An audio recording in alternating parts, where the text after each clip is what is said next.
ونتوكل عليه ونعوذ بالله من شرور أنفسنا ومن سيئات أعمالنا من يهده الله فلا مضل له ومن يضلله فلا هادي له ونشهد أن لا إله إلا الله وحده لا شريك له ونشهد أن سيدنا وحبيبنا ومولانا محمدا عبده ورسوله أما بعد فيا أيها الغادرون رحمكم الله إن الله وملائكته يصلون على النبي يا أيها الذين آمنوا صلوا عليه وسلموا تسليما اللهم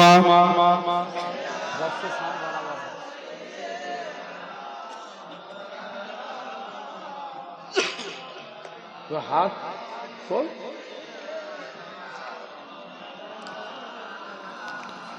दुरूद शरीफ अल्लाहुम्मा सल्ली अला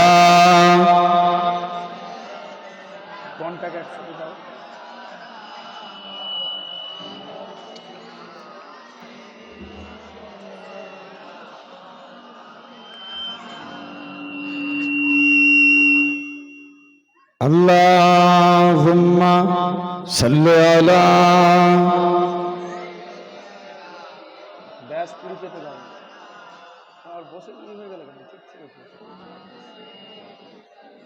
वला आले सय्यदना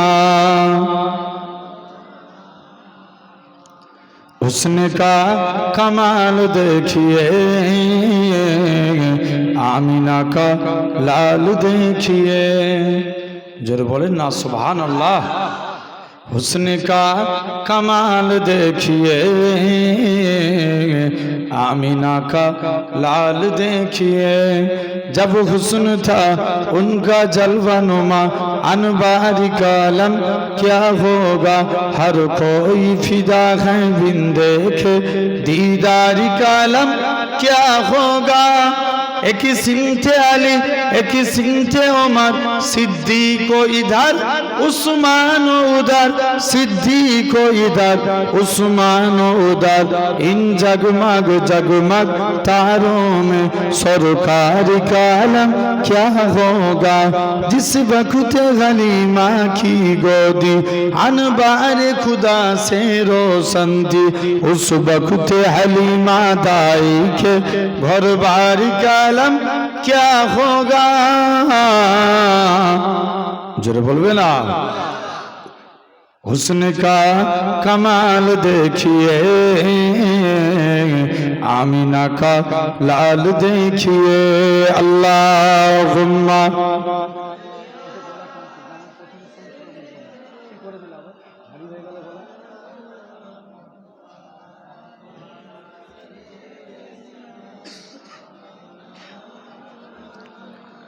वजद में फलक भी आ गया वजद में फलक भी आ गया टुकड़ों में हिलाल देखिए टुकड़ों में हिलाल देखिए जोरे बोलें ना अरे तू जोरे होई ना हुस्न का कमाल देखिए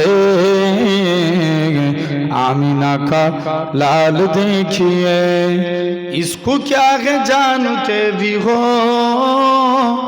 इसको क्या है जानते भी हो हजरते बिलाल देखिए हजरते बिलाल देखिए अल्लाहुम्मा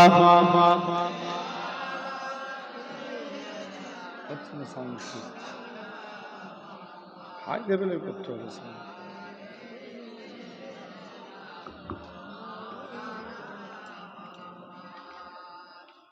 আমি যদি হতাম মদিনার বুলবুলি, উড়ে উড়ে দেখিতাম মদিনা উলি ঘুলি।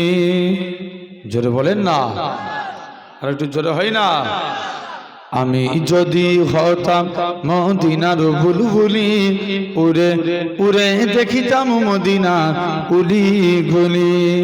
শুনতাম মসজিদে নববীর মধুর আযান, সুরে সুরে উড়তাম মদিনার আসমান, মদিনার আসমান। ডানা মেলে সাফ করিতাম মিম্বরের বালি, উড়ে উড়ে দেখিতাম মদিনা উলি ঘুলি। আমি যদি হতাম মদিনার বুলবুলি, উড়ে উড়ে দেখিতাম মদিনা উলি গুলি।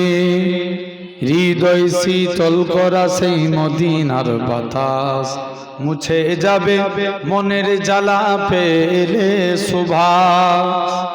যেটা বলবে না, হৃদয় শীতল করা সেই মদিনার বাতাস, মুছে যাবে মনের জ্বালা পেলে সুবাস, পেলে সুবাস। মিটবে পিপাসা দেখিলে রওজা জালি, উড়ে উড়ে দেখিতাম মদিনা উলি ঘুলি। আল্লাহুম্মা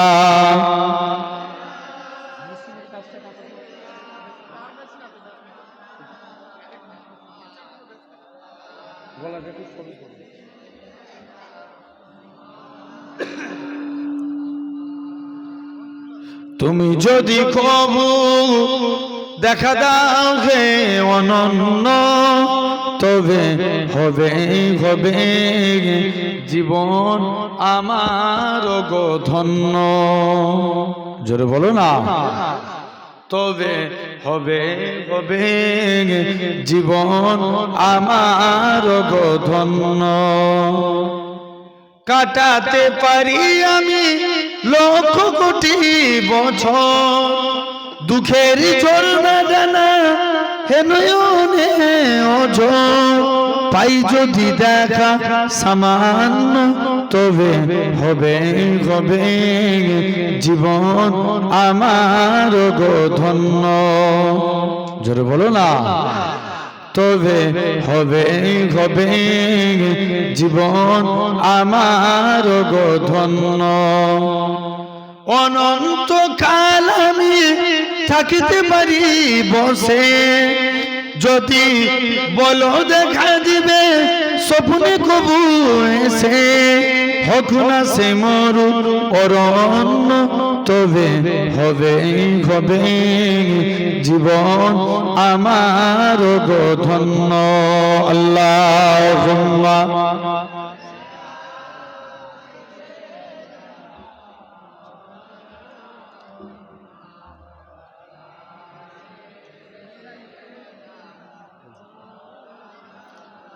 কালেমা লা ইলাহা ইল্লাল্লাহ।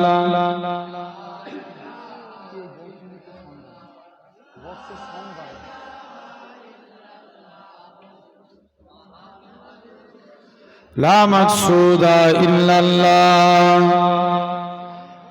লা মাওজুদা ইল্লাল্লাহ, লা মাকসুদা ইল্লাল্লাহ, লা মাওজুদা ইল্লাল্লাহ, লা মাতলুবা ইল্লাল্লাহ, লা মাহবুবা ইল্লাল্লাহ, লা ইলাহা।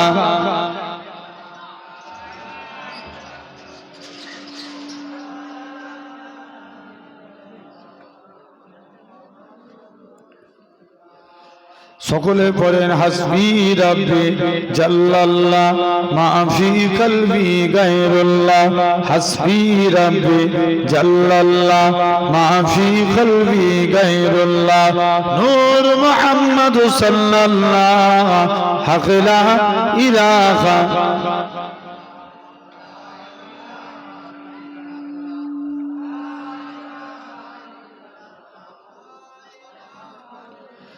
জমিনের মালিক যে আল্লাহ, আসমানের মালিক সেই আল্লাহ, জমিনের মালিক যে আল্লাহ আল্লাহ।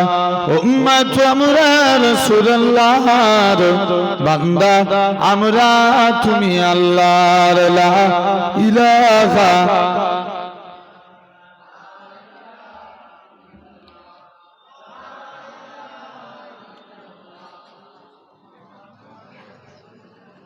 قال الله تعالى في كلام المجيد الفرقان الحميد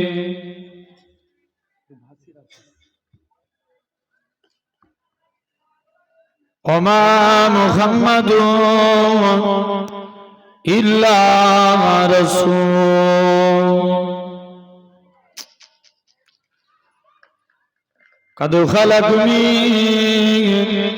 قبله رسول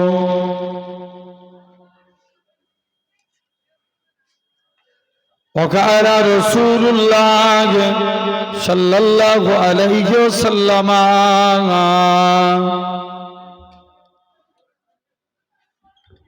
لا يؤمن أحدكم حتى أكون أحب إليه من ولده وولده والناس أجمعين।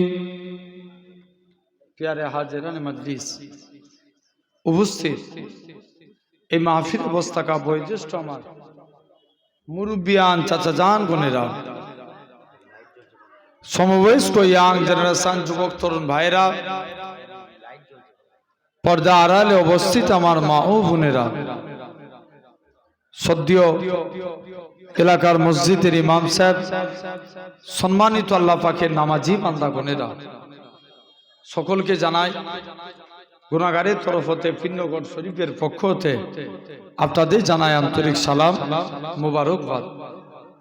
খিদমতে আপনাদের এসেছি দোয়া নেওয়ার উদ্দেশ্যে। আল্লাহ পাকের দ্বীন ইসলামের খেদমত আপনারাও কষ্ট করে এসে বসে আছেন, নিজেদের মূল্যবান সময়কে ব্যয় করে দিয়ে আমরা দেখতে পাচ্ছি আমরা এই জায়গায় ছিঁড়া তেরপলের উপরে বসে আছি।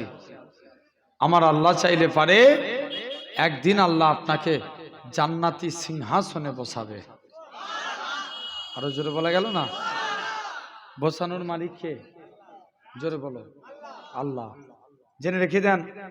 তথাপিও আমার ভাইয়েরা, আব্বারা, তরুণেরা, আজ আমি সাধারণ চিন্তা করে দেখেন, আমাদেরই মধ্যে একদল মানুষ আছে এই টাইমে আরামের বিছানার মধ্যে ঘুমাচ্ছে, আছে না নাই? আরো কত মানুষ আছে এই টাইমে হসপিটাল বলেন, নার্সিংহোম বলেন, বিভিন্ন জায়গায় অসুস্থ অবস্থায় বেডের বিছানার মধ্যে শুয়ে আছে, যে নাই? আরো কত মানুষ আছে এই টাইমে বিভিন্ন গুনাহার কাজে লিপ্ত হয়ে আছে। তো আমার আল্লাহ কত বড় দয়াবান, কত বড় মেহেরবান যে আল্লাহ আপনার আমার শরীরকে সুস্থ রেখে সবল করে তামাম গুনাহ থেকে দূরে সরিয়ে রেখে এমন এক কুরআন হাদিসের মাহফিলে বসার তৌফিক দিয়েছেন যে জায়গায় বসলে আল্লাহ এমনি গুনাহ মাফ করে দেয়। তথাপিও বড় নিয়ামতপূর্ণ মজলিস। আমরা অনেকে চিন্তা করি যে এই জায়গায় আমাদের বসলে কি লাভ। এই জায়গায় যদি বসে, জেনে রাখবেন, এই জায়গায় যদি আপনি চুপ করে বসেও থাকেন, কেননা বুখারী শরীফের ফার্স্ট হাদিস ইন্নামাল আমালু বিন্নিয়াত, এতটুকু ছোট্ট হাদিস, এই হাদিসের ব্যাখ্যা অনেক বড়। আল্লামা মোল্লা কারি রাহমাতুল্লাহ আলাইহি বলছেন, মানুষের ইবাদত দুই প্রকার, একটা ইবাদত, একটা গায়ের ইবাদত। আমরা নামাজ পড়ি কাকে খুশি করার জন্য? আল্লাহকে, এটা ইবাদত। রোজা রাখি কাকে খুশি করার জন্য? আল্লাহকে, এটা ইবাদত। আপনি ভাত খান, এটা কি আল্লাহর জন্য? কথা বলে না। কার জন্য ভাত খাই বলো? নিজের জন্য। কোন ব্যক্তি ভাতের থালায় বসছে, মনে মনে নিয়ত করছে, আল্লাহ সকাল উঠে সকাল সকাল বেশি করে ভাত খাবো, বেশি করে তোমার ক্ষমতা বাড়বে, আল্লাহ শরীরে ক্ষমতা বাড়বে, বেশি বেশি করে তোমার ইবাদত বন্দেগী করব। যতক্ষণ ওই ব্যক্তিটি ভাতের থালায় থাকবে আল্লাহ তাকে মুস্তাহাব সওয়াব দিতে থাকবে। শুধু তাই নয়, লক্ষ্য করে দেখেন এরকম ভাবে 2 নাম্বার, আমরা রাত্রে ঘুমাতে যাই, এটা নিজের জন্য না আল্লাহর জন্য? নিজের শরীরের জন্য। কোনো ব্যক্তি যদি ঘুমের মধ্যে থাকে, আমার রসুল জানিয়ে দেন ওই বান্দাটা ঘুমাতে যাচ্ছে, উঠে সকাল সকাল নিয়ত করছে আল্লাহ সকাল সকাল ঘুমিয়ে পড়ছি, উঠে ফজরের নামাজটা আদায় করব। যতক্ষণ ওই ব্যক্তি ঘুমের মধ্যে থাকবে আল্লাহ তাকে মুস্তাহাব সওয়াব দিতে থাকবে। জোরে বলো। তাহলে সওয়াব দেওয়ার মালিক কে? আল্লাহ। আমরাও যদি নিয়ত করে বসি আল্লাহ ইসলামকে জানার জন্য, ইসলামিক জ্ঞান হাসিলের জন্য এই জায়গায় বসেছি, বাড়িতে বসে সারা রাত নফল ইবাদত করলে যা সওয়াব পাবেন, এই জায়গায় 1 ঘন্টা বসলে তার থেকে বেশি সওয়াব পাবেন। জোরে বলেন। তথাপি আমরা সুন্দর নবিয়ানা মাহফিল জান্নাতের বাগানে আমরা বসেছি আলহামদুলিল্লাহ। ভাই এই মরণ প্রতিটা মানুষের হবে না? হবে না? কথা বলে না হবে না? আমরা যখন ভেবে দিয়েছি মরবুনি, কথা বলে না। অনেক ছেলে ভাবে না, সারা দিনে একবারও সে মরণের কথা স্মরণ করে ইনসাফ করে বলবেন। আগেকার যুগের মুরব্বীরা তবেই তো মাঝে মাঝে ওরা দিনে ভাবতো যে আমি মরবো, মরে গেলে কি হবে। কিন্তু এখন তো মানুষ মরণের কথা ভুলেই গেছে। কথা ঠিক না ভুল? মরণ প্রতিটা মানুষের হবে, এতে কোনো সন্দেহ নাই। এই মরণ এভরি পারসন কুল্লু নাফসি যায়কাতুল মাউত, প্রতিটা সৃষ্টির মৃত্যু অনিবার্য, এতে কোনো সন্দেহ নাই। কি বুড়ো বলেন, কি যুবক বলেন, কি বাচ্চা বলেন। তাহলে আসেন আমাদেরকে ভাই, আমরা চেষ্টা করলে মরণ থেকে বাঁচতে পারবো? কথা বলে না, একটু সাড়া দাও। চেষ্টা যদি হাজারো চেষ্টা করি মরণ থেকে কেউ বাঁচতে পারবো? পারবো না। কিন্তু আমরা যদি চেষ্টা করি আযাব থেকে বাঁচতে পারবো না? পারবো না। জোর করে বলো, পারবো না? তাহলে আমরা চেষ্টা করলে মরণ থেকে বাঁচতে পারবো না, কিন্তু চেষ্টা করলে আযাব থেকে বাঁচতে পারবো। একবার দরুদ পড়েন আল্লাহুম্মা।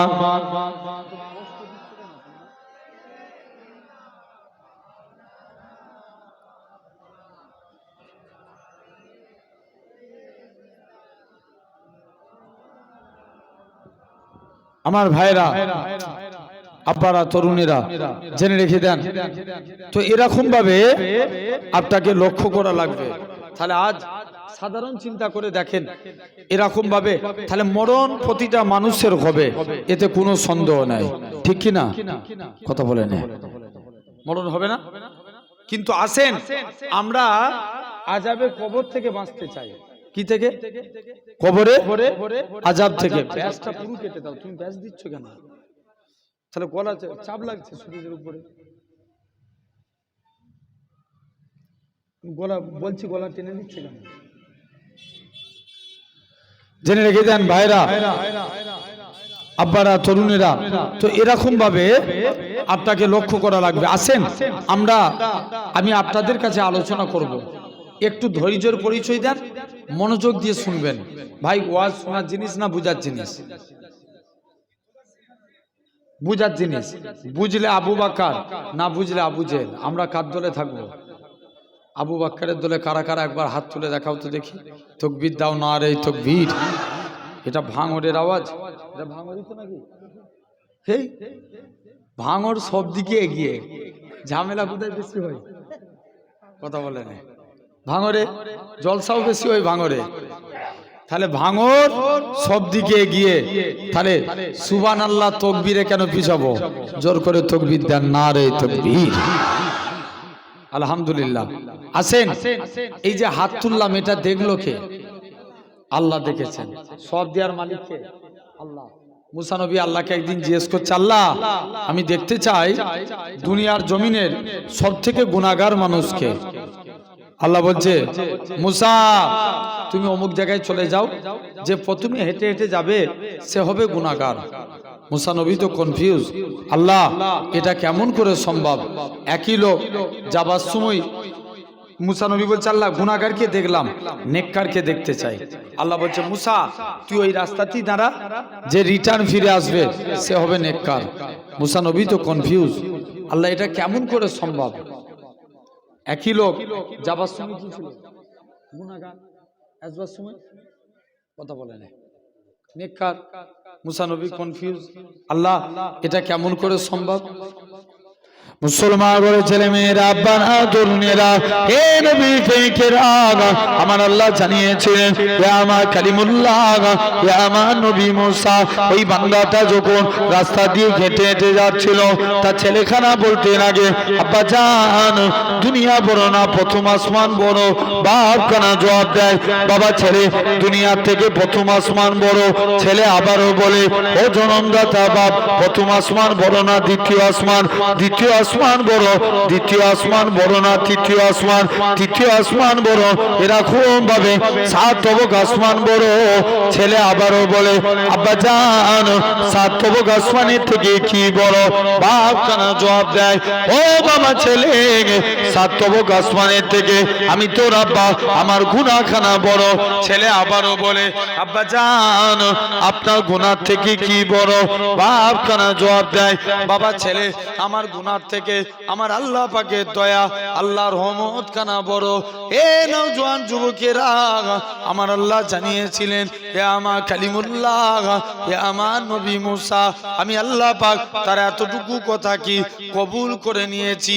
আমি আল্লাহ কবুল করে নিয়ে আমার বান্দাটার জীবনের পাখার পাখার গুনাহটাকে আমি আল্লাহ ক্ষমা করে দিয়েছি। কে মাফ করেছে? জোরে বলো। মাফ করার মালিক কে? আল্লাহ। ভাইরা বাপেরা, তাহলে আজকে আমিও সেই জায়গায় বসেছি। আসেন আমি একটা তাহলে মরণ প্রতিটা মানুষের হবে। যদি ভাবি ডাক্তার দেখিয়ে বেঁচে যাবো, খবর নিয়ে দেখো ডাক্তার বাবুরা মারা যেত না। ঠিক না ভুল? জোরে বলো। যদি ভাবি ডাক্তার দেখিয়ে বেঁচে যাব, তাহলে বড় বড় ডাক্তার বাবুরা মারা যেত না। যদি ভাবি দোয়া তাবিজ করে বেঁচে যাব, খবর নিয়ে দেখো পীর আউলিয়া নবী রাসূল তিনারা ইন্তেকাল করতেন না। মরতে যদি হয় মরণের মতো কাজ করেন। একটা নামাজি আর বেনামাজির কথা বলছি, শুনছেন? একজন নামাজি আর একজন বেনামাজি। একজন বেনামাজি সে আস্তে আস্তে করে চলে গেলেন। আজরাইল ফেরেশতা মানুষের সুরাত ধরে তার কাছে গেছে। মানুষের সুরাত ধরে যে বলছে এই তুমি আমাকে কিছু দান করো। সে সবসময় বেনামাজিটা সবসময় গান বাজনা করত। কি করত? জোরে বলো। ফেসবুক থেকে কেউ লাইভ দিবে না, জেনে রেখে দেন ভাইরা, আব্বারা, তরুণেরা। এরকম ভাবে সবসময় সে গান বাজনা মধ্যে মত্ত থাকতো, নিজেকে চিল করাতেন। এখন একদিন যেতে যেতে যুবক ছেলেখানা আস্তে আস্তে করে আজরাইল ফেরেশতা মানুষের সুরাত ধরে তার কাছে এবার আসল চেহারা দেখাচ্ছে। বলছে এই আমি মালাকুল মউত আজরাইল ফেরেশতা। বলছে ঠিক আছে। বলছে তোর জান কবজ করতে এসেছি। বলছে আমাকে একটু সময় ছেড়ে দাও, আমি বাড়ি যাই। না তোকে আর সময় দেব না। আজরাইল ফেরেশতা অনুরূপ ওই মহিলার আবার নামাজি বান্দার কাছে গেলেন। দেখবেন আল্লাহওয়ালা বান্দাদের আল্লাহ নূরের পর্দার ভিতরে কিছু জানিয়ে থাকেন। জোরে বলবেন না, কথা ঠিক না ভুল? কে জানান? আল্লাহ জানান। এখন আজরাইল ফেরেশতা তার কাছে গেছে, যে বলছে এই তুমি আমায় কিছু দান করো। বলছে আমি দান করতে পারি, তবে আজকের দিনে তুমি এখান থেকে চলে যাও। কেন না? আমি দান করব, তবে আমার জানটুকুন ছাড়া আর কিচ্ছু নাই। আজরাইল ফেরেশতা তার বললেন তুমি কি সময় চাও? বলছে হ্যাঁ আমি হলাম মালাকুল মউত আজরাইল ফেরেশতা। বলছে আমি সিজদায় যাব, সিজদায় গিয়ে আমি চুপ করে আমি আল্লাহ আল্লাহ করব, ওই অবস্থায় তুমি আমার জান কবজ করে নিবে। বান্দাটা নামাজি হালতে ইন্তেকাল হয়ে গেলেন। তাহলে আজ আপনাকে আমাকেও ভাবা লাগবে। দেখেন, নামাজ যদি পড়ি আল্লাহ মুসিবত থেকে হেফাজত করবেন, ঠিক না ভুল? জোর করে বলো। আসেন, তো এরপরে আল্লাহ রসুল বলছেন বান্দার রুহুকে বার করে নিয়ে চলে যাবে। কি নেককার বলেন, কি বদকার বলেন, প্রতিটা বান্দা বান্দির মুখের দিক থেকে এক টুকরা কাপনের টুকরা ছিঁড়ে বলবে যাও। কি নেককার বলেন, সব বান্দা রুহু বেরিয়ে যাবে। আজরাইল ফারিস্তা তার রুহুটাকে সোনার পালকে করে তুলতে তুলতে 7 তবক আসমান, সেখান থেকে জান্নাতি করা হবে। যারা নেককার হবে, যারা বদকার হবে, এদের রুহুকে কষ্ট দিয়ে নিয়ে যাবে, এত কষ্ট দিয়ে নিয়ে যাবে যে রুহু দিয়ে দুর্গন্ধ বাইর হতে থাকবে। 7 তবক আসমান, ওখান থেকে জাহান্নামী করা হবে।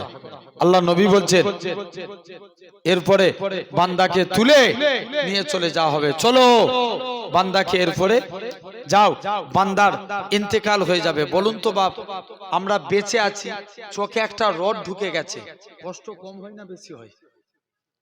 ভালো করে বলো, বেশি না কম? অনেক বেশি না? কিন্তু বেঁচে আছেন।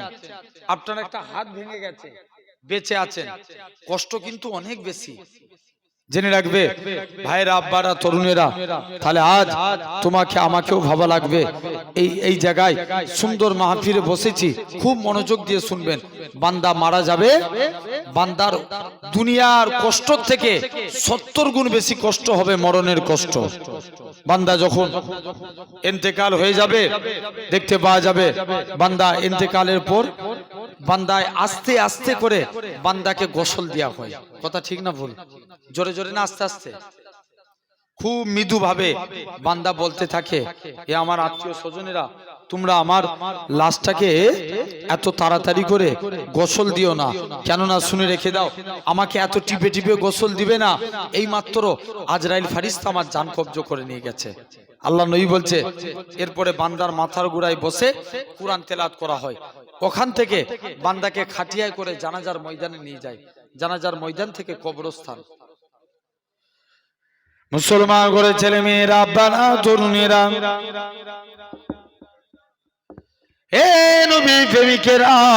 বান্দাখানাকে খাটিয়ায় করে কবরস্থানের দিকে নিয়ে চলে যায়। বান্দাখানা চটচর করে কাঁদবে। যারা বদকার হবে এলাকার মানুষদের বলবে, হে আমার আত্মীয় স্বজনেরা, তোমরা আমার লাশটাকে তাড়াতাড়ি করে কোথায় নিয়ে যাচ্ছ? কেননা তোমরা যদি আমার কবরের হালত দেখতে পেতে তোমরা আমাকে কবরস্থ করতে না। যারা ইমানদার হবে, যারা নেককার হবে, এলাকার মানুষদের বলবে, হে আমার আত্মীয় স্বজনেরা, তোমরা আমার লাশটাকে তাড়াতাড়ি করে কবরস্থানের দিকে নিয়ে চলো, কেননা আমি আমার কবরের মধ্যে আল্লাহর দয়ার জান্নাত দেখতে পাই। মুসলমান ঘরে ছেলে মেয়েরা, আব্বারা, তরুণেরা,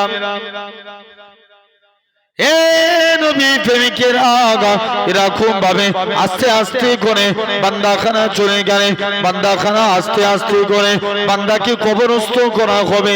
কবরটা এত অন্ধকার হবে, গোটা কবরটা এত অন্ধকার হবে, কবরের মাটিগুলো এরকম ভাবে বান্দার কবরটা, বলুন তো দেখি, এখানে অনেক লাইট জ্বলে, হঠাৎ করে যদি কারেন্ট চলে যায় আমাদের চোখগুলো অন্ধকার হয়ে যাবে। কবরটা এত অন্ধকার হবে, দুনিয়ায় অন্ধকারের থেকে 70 গুণ বেশি অন্ধকার হবে। এই নওজোয়ান যুবকেরা, আল্লাহ নবী জানিয়েছেন এরকম ভাবে অন্ধকার কবরে বান্দা উঠে দাঁড়াবে। কেউ ক্যান্সার রোগে মারা গেছে, আল্লাহ তার রোগকে ভালো করে দিবে। কেউ প্যারালাইসিস হয়ে মারা গেছে, আল্লাহ তার রোগকে ভালো করে দিবে। এরকম ভাবে যে আলোতে মারা যায় আল্লাহ তাকে ভালো করে দিবে। আমার রাসূলুল্লাহ জানিয়ে দেয় কবরবাসী এরকম ভাবে উঠে দাঁড়াতে যাবে, কবরের বাঁশগুলো মাথায় ঠেকে যাবে। কবরবাসী এলাকার মানুষদের বলবে, এ আমার আত্মীয় স্বজনেরা, তোমরা আমায় কোথায় রেখে দিয়ে চলে গেলে? এ নওজোয়ান যুবকেরা, এ বাঙুরের মানুষেরা, আল্লাহ নবী জানিয়ে দেন এরকম ভাবে আস্তে আস্তে করে বান্দার কবরে মুনকার নাকির ফারিস্তা আসার আগে প্রতিটা বান্দা বান্দি কবরে হযরতে রুহমান আলাইহিস সালাম আসবে, বান্দাকে তুলে বসাবে। এ দুনিয়ার জমিনে বান্দা, আল্লাহ তোমায় 40 বছর হায়াত দিয়েছিল, তোমার যৌবন আলোকটাকে কোন কাজে ব্যয় করেছো খাতা কলমে লিখো। কে বলবে? রুম আলাইহিসসালাম। এটা কি 580 তো?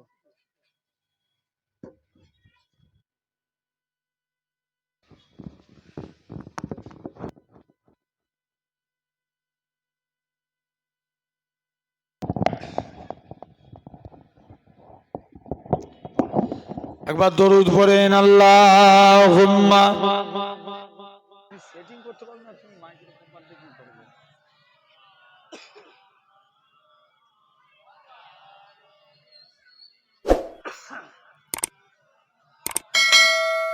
ভাই বান্দাকে তুলে বসানো হবে। বান্দা, আল্লাহ তোমায় 70 বছর হায়াত দিয়েছিল। বান্দা বলবে, এই ফেরেশতা, আমি কি দুনিয়া থেকে খাতা কলম নিয়ে এসেছি? কিসে লিখবো? কি নেককার বলেন কি বদকার বলেন, প্রতিটা বান্দা বান্দির মাথার দিক টুকরা ছিঁড়ে বলবে, এই কাফনের টুকরাটা হবে তোমার জন্য খাতা, শাহাদাত আগুলটা হবে তোমার জন্য কলম। বান্দা মুখ থেকে থুতু নিয়ে কালি নিয়ে শাহাদাত আগুলে করে কাফনের উপর লিখতে থাকবে। বলুন তো, আমরা রমজান মাসে একটা রাত পাই, যে রাতটার নাম কি? লাইলাতুল কদর। যে এক রাত ইবাদত করা মানে লাইলাতুল কদরে খায়রুন মিন আলফি সাহার। যে এক রাত ইবাদত করা মানে 1000 মাসের থেকেও বেশি সওয়াব। জোরে বলবে না? এই তলার কি বহুত করে সাউন্ড দিচ্ছ কেন? জেনে রেখে দেন, ছোট ছোট বক্সুন কোথায় রেখেছো? তাহলে এরকম আওয়াজ উঠছে কেন? তুমি যেমন ছিল রেখে দাও, বেশি ঘাটাঘাটি করো নি। আমার ভাইয়েরা, আব্বারা, তরুণেরা, তো এরকম ভাবে লক্ষ্য করে দেখেন আপনি, আল্লাহ রসুল বলছেন এরপরে বান্দার কবরে, বলুন আমরা আস্তে আস্তে করে আপনি লক্ষ্য করে দেখবেন যে এরকম ভাবে আমরা একটা লাইলাতুল কদরের এক রাত সমান 1000 মাস। কত মাস? 1000 মাস সমান 84 বছর। কত বছর? 84 বছর। কোন বান্দা যদি 60 বছর বাঁচে, কোন বান্দা 60 বছর বাঁচলে, এখন আল্লাহ জিজ্ঞেস করছে, এই বান্দা দুনিয়ায় পাঠিয়েছিলাম কি আমল করেছিলিস? বান্দা জবাব দিবে, আল্লাহ এক্সট্রা 24 বছর ইবাদত করে দিয়েছি। জোরে বলা গেল না? 24 বছর। বান্দা জবাব দিবে, আল্লাহ আমি এক্সট্রা 24 বছর ইবাদত করেছি। আল্লাহ বলে, যা বান্দা চলে যা। কেমন করে? লাইলাতুল কদরের এক রাত সমান কত বছর বললাম? ইয়েস, 84 বছর। 60 থেকে 84 মাইনাস করেন, থাকে কত? 24। বান্দা জবাব দিবে, আল্লাহ আমি এক্সট্রা 24 বছর ইবাদত করেছি। জেনে রেখে দেন সোনার ভাইরা, আব্বারা, তরুণেরা, আমার বাপের আব্বারা, তরুণেরা, এরকম ভাবে লক্ষ্য করেন। তাহলে বান্দাকে তুলে বসাবে। 70 বছর 60 বছর আল্লাহ হায়াত দিয়েছিল, তুমি খাতা কলমে লিখো। কাফনের টুকরোতে মুখে থুতু হবে কালি, কাফনের টুকরা হবে, আর শাহাদাত আগুলের উপরে লিখতে থাকবে। লিখতে লিখতে বান্দার মুখে থুতু ফুরিয়ে যাবে, তথাপিও বান্দার লিখা শেষ হবে না। আপনি আমি কি বলে রেহাই পাবো? রুমান আলাইহিস সালাম ওই কাপড়ের টুকরা গলায় ঝুলিয়ে দিয়ে চলে যাবে। মুসলমান ঘরে ছেলে মেয়েরা, আব্বারা, তরুণেরা, হে নবী প্রেমিকেরা, হযরত রুমান আলাইহিস সালাম কি নেককার বলেন কি বদকার বলেন, প্রতিটা বান্দা বান্দি মাথার দিক থেকে এক টুকরা কাপড়ের টুকরা ছিঁড়ে বলবে, এটা হলো তোমার জন্য খাতা। আমি আপনি কি বলে রেখাই পাবো? আপনার আমার হাত সাক্ষী দিবে। আল্লাহ পাক এই হাত দিয়ে আপনার বান্দাটা মানুষের উপর জুলুম করেছে, মানুষের উপর অত্যাচার করেছে, আপনার আমার কান সাক্ষী দিবে। আল্লাহ পাক এই কান দিয়ে আপনার বান্দাটা গান বাজনা শুনে কাটিয়েছে, পরে গীবত গিল্লা শুনেছে, এরকম ভাবে আপনার আমার পা সাক্ষী দিবে। ওর আল্লাহ পাক এই পা দিয়ে বান্দাটা মাদ্রাসার দিকে যায় না, তিনি মাহফিলে গিয়ে বসে না, মাচায় গিয়ে বসে পরে ছকলখুরি করে বেরিয়েছে। এরকম ভাবে প্রতিটা অঙ্গ প্রত্যঙ্গ আপনার আমার বিরুদ্ধে সাক্ষী দিবে। আমার আল্লাহ জানাবে, ও আমার আমার ফারিস্তা চলে যাও চলে যাও, আমার বান্দাটাকে জাহান্নামী করে দাও। বান্দাটাকে জাহান্নামের দিকে নিয়ে যাবে, বান্দা কানা জোর করে কাঁদবে। আল্লাহ পাক আজকের দিনে আপনার কাছে এসেছি আল্লাহ পাক, আজকের দিনে ওর আল্লাহ পাক আপনি নাকি কোরআন পাক ইরশাদ করেছেন ওমাই ইয়াতাকাল আলাল্লাহকে ফাকুয়া কাসবু, যে বান্দা নাকি আল্লাহ আপনার উপরে ভরসা করে আপনি তার জন্য যথেষ্ট হয়ে যান। আল্লাহ পাক আমি আপনার গুনাহগার বান্দা, আমি আপনার পাপী বান্দা, আপনার উপরে ভরসা করে রইলাম। আমার আল্লাহ জানাবে সাত্তাকতাবদি, ওই আমার বান্দারে তুমি সত্য কথা বলেছো, চলে যাও চলে যাও। আমি আল্লাহ জানিয়ে দিলাম, আমি আল্লাহ বলে দিলাম তোমার জীবনের পাখার পাখার গুনাহটাকে আমি আল্লাহ ক্ষমা করে দিয়েছি। আমি আল্লাহ তোমায় মাফ করে দিয়েছি, যাও। বান্দা লক্ষ্য করে দেখেন তাহলে এরপরে বান্দার কবরে আসবে তিনটে প্রশ্ন করবে, মুনকার নাকির ফারিস্তা আসবে। গোটা বুখারী তন্ন তন্ন করে দেখেন কবরের সওয়াল জবাব প্রসঙ্গে 7টা হাদিস এসেছে। কটা? জোরে বলো। 7টা হাদিসে বলা হচ্ছে কবরে একটা সওয়াল করা হবে, যে নবীকে এনে কবরে হাজির করতে পারবে, নবীকে কবরে এনে হাজির করানো হবে। জিজ্ঞেস করবে এই ব্যক্তিটা সম্পর্কে তুমি কি জানো, যে নবী চিনতে পারবে তার কবরে নাজাত। আরো জোরে বলা গেল না? আসেন একটু নবী চিনাবো, কারা কারা চিনতে চান একবার হাত তুলে দেখান। তকবীর মারেন না রে তকবীর, এমনি তো খারাপ মাইক করেছেন, তারপরে তকবীরও কমাবেন। আরো জোরে দেন না রে তকবীর, না রে তকবীর। জেনে রেখে দেন, খুব ভালো তারে বুঝবেন সোনার ভাই আব্বারা তরুণেরা, জেনে রেখে দেন এরকম। তাহলে আসেন নবীকে চিনতে হবে। নবী চিনলে কেমন? নবী বলছেন তোমরা দিনে আমার একটা করে সুন্নত মানো। কটা করে? দিনে একটা মানলে কটা মানা হবে? কথা বলেন। দিনে একটা মানলে বছরে 365 দিন ছেড়ে দেন, মাসে একটা করে মানেন। কেমন? আপনি ভাই আমরা অনেকে চুল কাটি, হ্যাঁ কি না? সমাজে দেখবেন চুল কাটার স্টাইল এখন 100 রকমের। ভুল বলছি না ঠিক বলছি? অনেকে দেখবেন পিছন দিকে তাকাবেন, এমন চুল কাটে যেন মনে হয় ওর মাথায় টিকটিকি বসে আছে। কি বসে আছে? টিকটিকি। আপনার লক্ষ্য করে দেখেন অনেকে রোনালদোর ভক্ত, সে বলে আমাকে রোনালদো মার্কা চুল কেটে দাও। অনেকে মেসি ভক্ত, আমাকে মেসির মতন চুল কেটে দাও। অনেকে সালমান খান, শাহরুখ খান, কোহলি ভক্ত। ভাই আমরা সবাইয়ের ভক্ত, সেলুন দোকানে যে বলি সব মার্কা চুল কেটে দাও, কিন্তু একবারও যে বলেছি সেলুনওয়ালা ভাই আমার চুলটা নবীর মতন করে কেটে দাও? কেউ বলেছি? জোর করে বলো। কোন দিনের জন্য আমরা বলেছি? কোন দিন বলি না। নবীর স্টাইল কেমন? ধারেও ছোট, উপরেও ছোট, না হলে আপনি বাবলি রাখেন। এখন মুসা নবীর জামানায় সামিরা বলে এক ব্যক্তি ছিল। কি নাম বললাম? সামিরা। মুসা নবীর জামানায় এই সামিরা ডেটো মুসা নবীর কপি করত। মুসা নবী যেমন ভাবে নামাজ পড়তেন সামিরাও ওইভাবে নামাজ পড়ত। মুসা নবী যেমন ভাবে রোজা করতেন স্বামীরা ওইভাবে, আপনার যেমন ভাবে পায়জামা পরতেন স্বামীরা ওইভাবে পায়জামা পরত।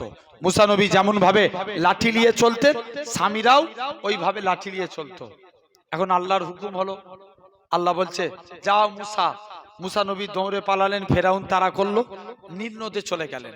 আল্লাহ বলছে মুসা লাঠি ঠেকাও। নীল নদের পানি কি হলো? দুভাগ, মাঝখানে রাস্তা। দুভাগ হয়ে গেল পানি, মাঝখানে রাস্তা। মুসা নবী পার হয়ে গেলেন। আবার আল্লাহ বলছে মুসা তুমি রাস্তা ঠেকাও, আবার লাঠিটা ঠেকাও। রাস্তা সমান হয়ে গেল, পানি সমান। আজও মিশরের নীল নদের পানির কালার দুটো, দেখবেন একটা ঘোলাটে, একটা স্বচ্ছ পানি। মুসা নবী আস্তে আস্তে করে ওই নীল নদের ফেরাউন সহ সবাই ডুবে মারা গেল। আল্লাহ সামিরাকে বাঁচিয়ে দিলেন। কাকে বাঁচালেন? সামিরাকে। মুসা নবী আল্লাহকে জিজ্ঞেস করছে আল্লাহ এই সামিরাকে কে কি করে তুমি আল্লাহ তুমি তো একে আগে মারতে পারতে, কারণ এর জন্যই আল্লাহ আজকের দিনে আমার এই অবস্থা, আমার এত জ্বালাতন করে, তুমি তো আগে একে মারতে পারতে। আল্লাহ বলছে মুসা, কেননা তোমার স্টাইলকে আমি আল্লাহ কবুল করেছি, এর জন্য আমি আল্লাহ স্বামীরাকেও মাফ করে দিয়েছি। আরো জোরে বলা গেল না? তাহলে জাস্ট মুসা নবীর কপি করার জন্য আল্লাহ যদি স্বামীরাকে মাফ করে দেয়, তাহলে আমরাও নবীকে কপি করব। আল্লাহ মাফ করতে পারে না? পারে না? জোর করে বলো, পারে না? অবশ্যই পারেন।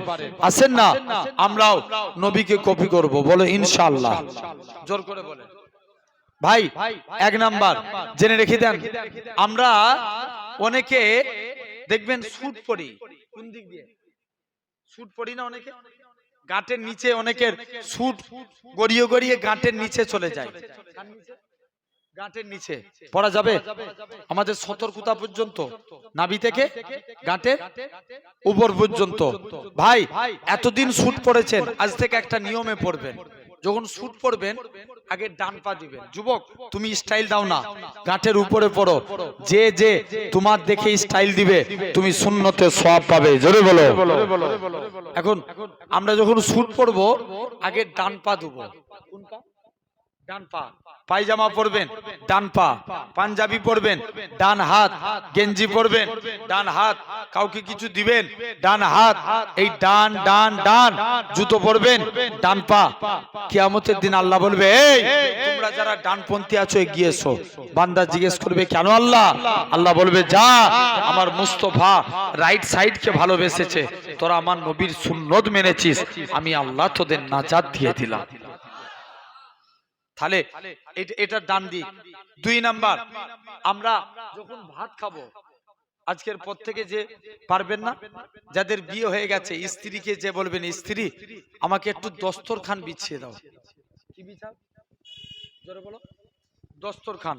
যখন আপনি মায়ের কাছে যাবেন, মাকে যে বলবেন, মা আমাকে দস্তরখান বিছিয়ে দাও, জানবেন দস্তরখান বিছিয়ে ভাত খাওয়া সুন্নাতে রাসূল। জোরে বললেন না? কি বিছিয়ে ভাত খাওয়া? দস্তরখান।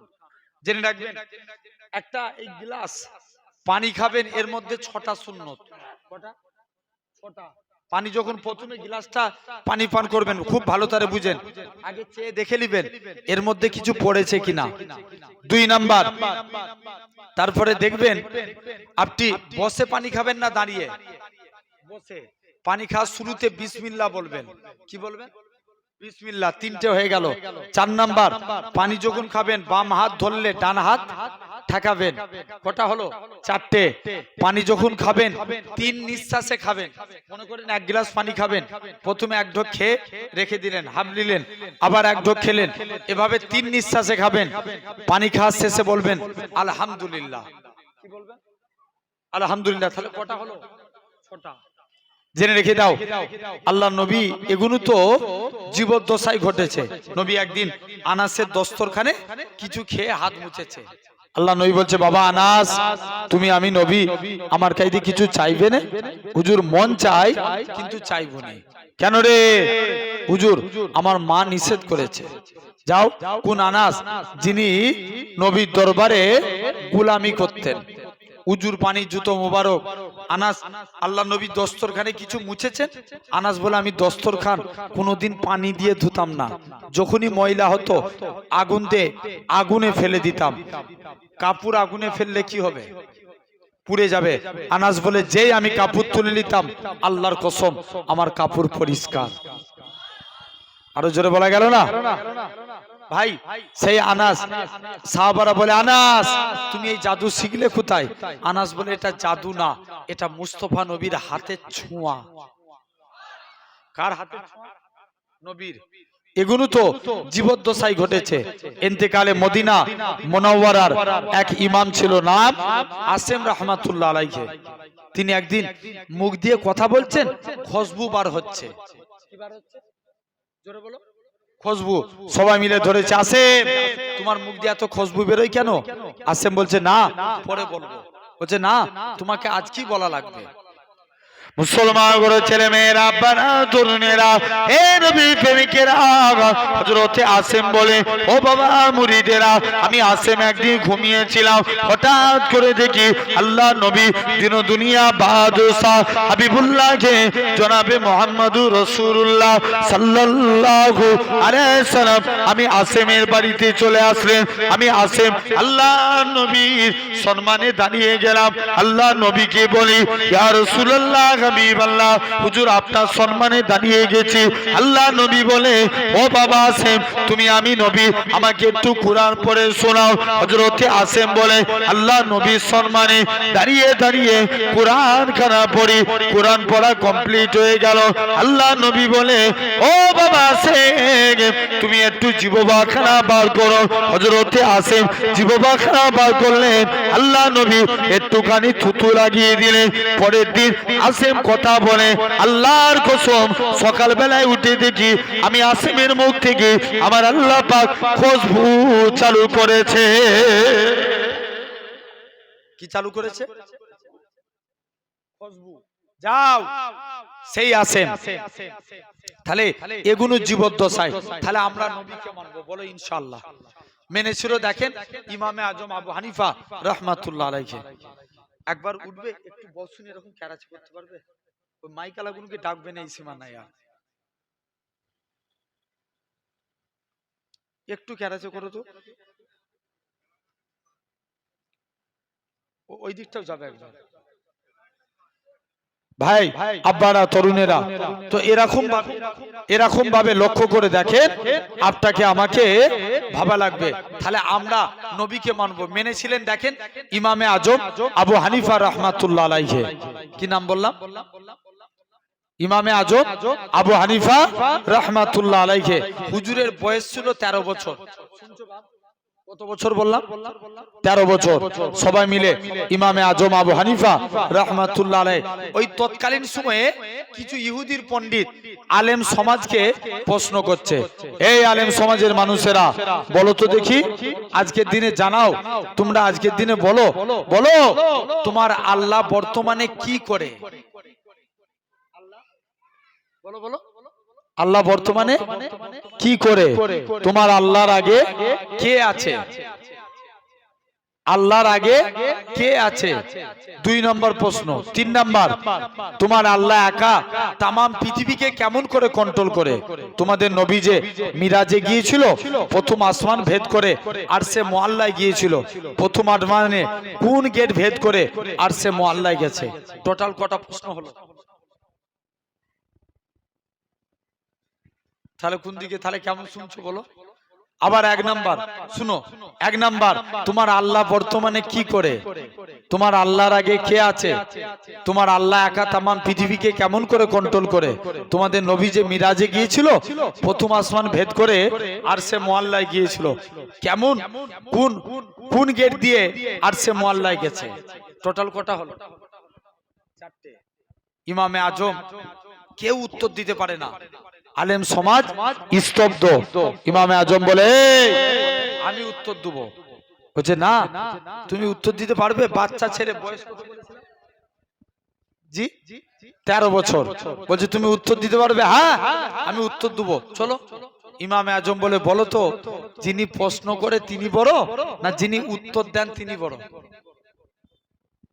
কথা বলেন যিনি উত্তর দেন ইমামে আজম বলে যেহেতু আমি উত্তর দেব তাই সিংহাসনে বসবো আমি তুমি জমিনায় বসে যাও ইমামে আজম সিংহাসনে বসলেন ইহুদির পণ্ডিতটা জমিনায় বসে গেলেন ইহুদির পণ্ডিত প্রশ্ন করছে বলো তোমার আল্লাহর আগে কে আছে তোমার আল্লাহ বর্তমানে কি করে ইমামে আজম উত্তর দিচ্ছে আমার আল্লাহ তোর মতন বেকুবকে সিংহাসন থেকে নামিয়ে জমিনায় বসিয়ে দিয়েছে প্যান্ডেল ফেটে যাবে আর একটু জোরে বলো এটা সবাই মিলে বলেন ভাই চিরজীবন বিড়ালের মতন বেঁচে থেকে লাভ আছে ওরা আবার কসুম খেয়ে দাঁড়িয়ে আছে মজলিসে বসবো নি রাস্তায় দাঁড়াবো ওই পিছনে দেখো 2-4টে ছেলে ইটে বসে আছে তুমি মজলিসে বসবে না জেনে রেখে দাও ভাইরা আব্বারা তরুণেরা এই ছেলে এই কেমন করে বসেছে আবার ভালো করে বস জেনে রেখে দাও ভাইরা, আব্বারা, তরুণেরা। তাহলে আজ আপনাকে আমাকে লক্ষ্য করা লাগবে। ফার্স্ট প্রশ্নের উত্তর দিয়ে দিয়েছে। নেক্সট বলো, তোমার আল্লাহ বর্তমানে তোমার আল্লাহর আগে কে আছে? ইমামে আজম উত্তর দিতে পারে না, বলছে যাই যে দেখি আজকের দিনে কি উত্তর দেবো। মুসলমান করে ছেলে মেয়েরা, আব্বারা, তরুণেরা, হে নবী প্রেমিকেরা, এরকম ভাবে ইমামে আজম বলে তোমরা 1 থেকে 10 পর্যন্ত গুণো। এরকম ভাবে 1 থেকে 10 পর্যন্ত গুণা হয়। বলা হয় এবার তোমরা ব্যাকে ফিরে আসো। বলা হয় 10-এর পর হয় 9, 9-এর পর 8, 8-এর পর 7, 7-এর পর 6, 6-এর পর 5, 5-এর পর 4, 4-এর পর 3, 3-এর পর 2, 2-এর পর 1, 1-এর পর 0, 0-এর পরে 0। যেমন 0-র আগে কেউ থাকতে পারে না, অনুরূপ ভাবে আমার আল্লাহর আগেও কেউ না। আরো জোরে বলে, এ নওজোয়ান যুবকেরা, আল্লাহ পাকের ওলি ইমামে আজমকে 3 নাম্বার প্রশ্ন করা হলো, ওগো আল্লাহ পাকের ওলি, ও হযরত ইমামে আজম, বলো তো দেখি তোমার আল্লাহ কা তাম পৃথিবীকে কেমন করে কন্ট্রোল করে? ইমামে আজম বলে চলো চলো, তোমরা আমাকে একটা বাড়িতে নিয়ে চলো। একখানা বাড়িতে নিয়ে গেলেন, গোটা বাড়িটা অন্ধকার হয়ে গেল, গোটা বাড়িটা আলোকিত অন্ধকার হয়ে গেল। ইমামে আজম বলে এবার জল্লা দরজা সব বন্ধ করে দাও। ইমামে আজম মাঝখানে একটা মশাল জ্বালায়, একটা মশালের আলো যেমন গোটা বাড়িটাকে আলোকিত করতে পারে, অনুরূপ ভাবে আমার আল্লাহ ইচ্ছা করলে তাম পৃথিবীকে কন্ট্রোল করে। এ নওজোয়ান যুবকেরা, আল্লাহ পাকের উনি হযরত ইমামে আজম আবু হানিফা রাহমাতুল্লাহ আলাইহি হুজুর আমার কি জানিয়েছিলেন? হুজুরকে 4র্থ নাম্বার প্রশ্ন করা হয়, বলো তো দেখি তোমার আল্লাহ তোমাদের নবী যে মিরাজে গিয়েছিল, প্রথম আসমানের কোন গেট ভেদ করে গিয়েছিল? ইমামে আজম বলে এ দুনিয়ার মানুষেরা, ইহুদির পণ্ডিতেরা, বলো তো দেখি ডিমের মধ্যে যদি মুরগির বাচ্চা রাখা হয়, ডিমের যেমন কোনো গেটের প্রয়োজন হয় না, অনুরূপ ভাবে আমার আল্লাহ ইচ্ছা করলে তাম পৃথিবীকে কন্ট্রোল করে। কে কন্ট্রোল করে? তামাম আমার আল্লাহ কন্ট্রোল করে দেয়। যাও তাহলে সেই ইমামে আজম তিনি নবী চিনেছিলেন, বলেন ইনশাআল্লাহ। তাহলে আমরাও চিনবো, বলো না ইনশাআল্লাহ। খবর নিয়ে দেখো, নবীর এক সাহাবী ছিলেন সাদ, কি নাম বললাম?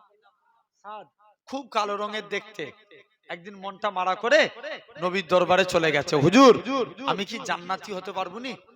আল্লাহ নবী বলছে কে বলেছে? বাবা তুমি যদি ঈমান নিয়ে মরতে পারো আল্লাহ তোমায় জান্নাতি করবে। সাদ বলছে হুজুর আমি কালো বলে ওই জন্য বলছি। কেন? বলছে হুজুর কালো বলে যে মেয়ে কি বিয়ের প্রস্তাব দিই, কোন মেয়ে আমায় বিয়ে করতে চায় না। আল্লাহ নবী বলছে বাবা চলে যাও।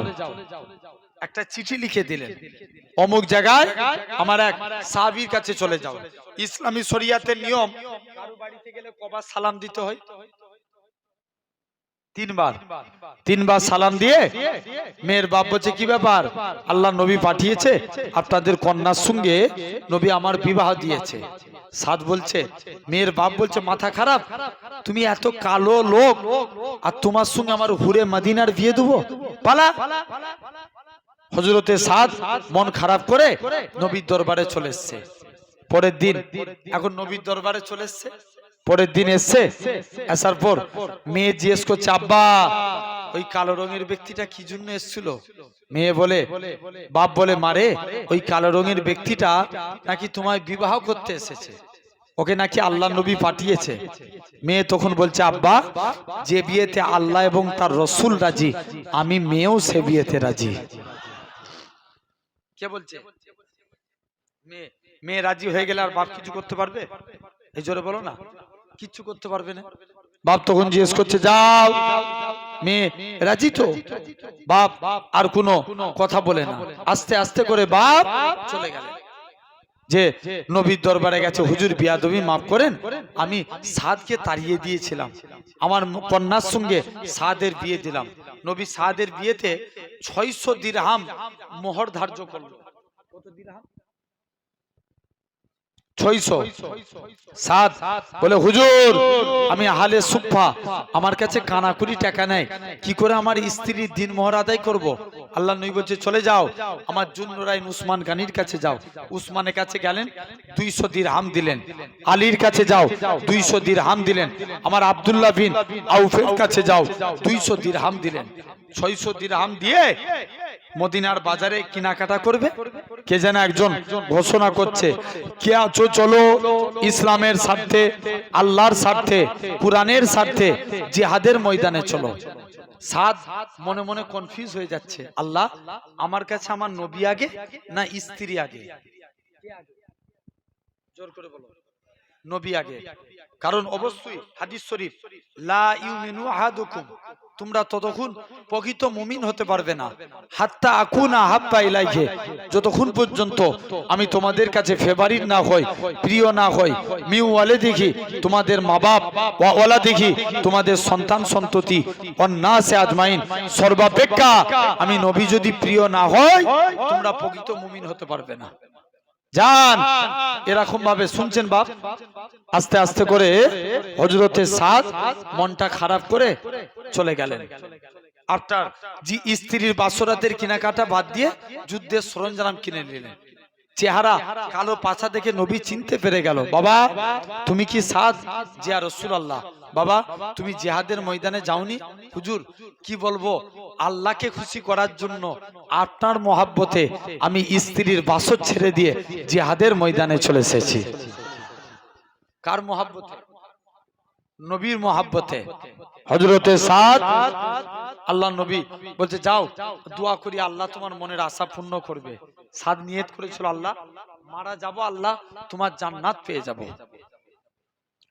মুসলমান করে ছেলে মেয়েরা, আব্বারা, তরুণেরা, হে নবীর প্রেমিকেরা, আল্লাহ নবী সাহাবী হযরতে সাদ বিন আবি ওয়াক্কাস রাদিয়াল্লাহু তাআলা আনহু, আল্লাহ নবী সাহাবী হযরতে সাদ ইন্তেকাল হয়ে গেলেন। আল্লাহ নবী সাদকে কবরস্থ করলেন। নবী আমার কবরের দিকে তাকিয়ে তাকিয়ে মুচকে মুচকে আসতে লাগে। আবার নবী আমার আস্তে আস্তে করে লজ্জার সহিত মুখটাকে ঘুরিয়ে ফেললেন। আল্লাহ নবী সাহাবীরা বলে, ইয়া রাসূলুল্লাহ, হাবিবাল্লাহ, হুজুর আপনি একবার কাঁদেন, আবার কেন লজ্জার সহিত মুখটাকে ঘুরিয়ে নেন? আল্লাহ নবী বলে, ও বাবা সাহাবীরা, আমি নবী যেটা জানি তোমরা তো সেটা জানো না। ও বাবা সাহাবীরা, আমার সাদের কবরটাকে আমার আল্লাহ পাক বেহেশতের গোলাপ ফুলের বাগান বানিয়ে দিয়েছে। তবে ইয়া রাসূলুল্লাহ, হাবিবাল্লাহ, আপনি কেন লজ্জার সহিত মুখটাকে ঘুরিয়ে ফেললেন?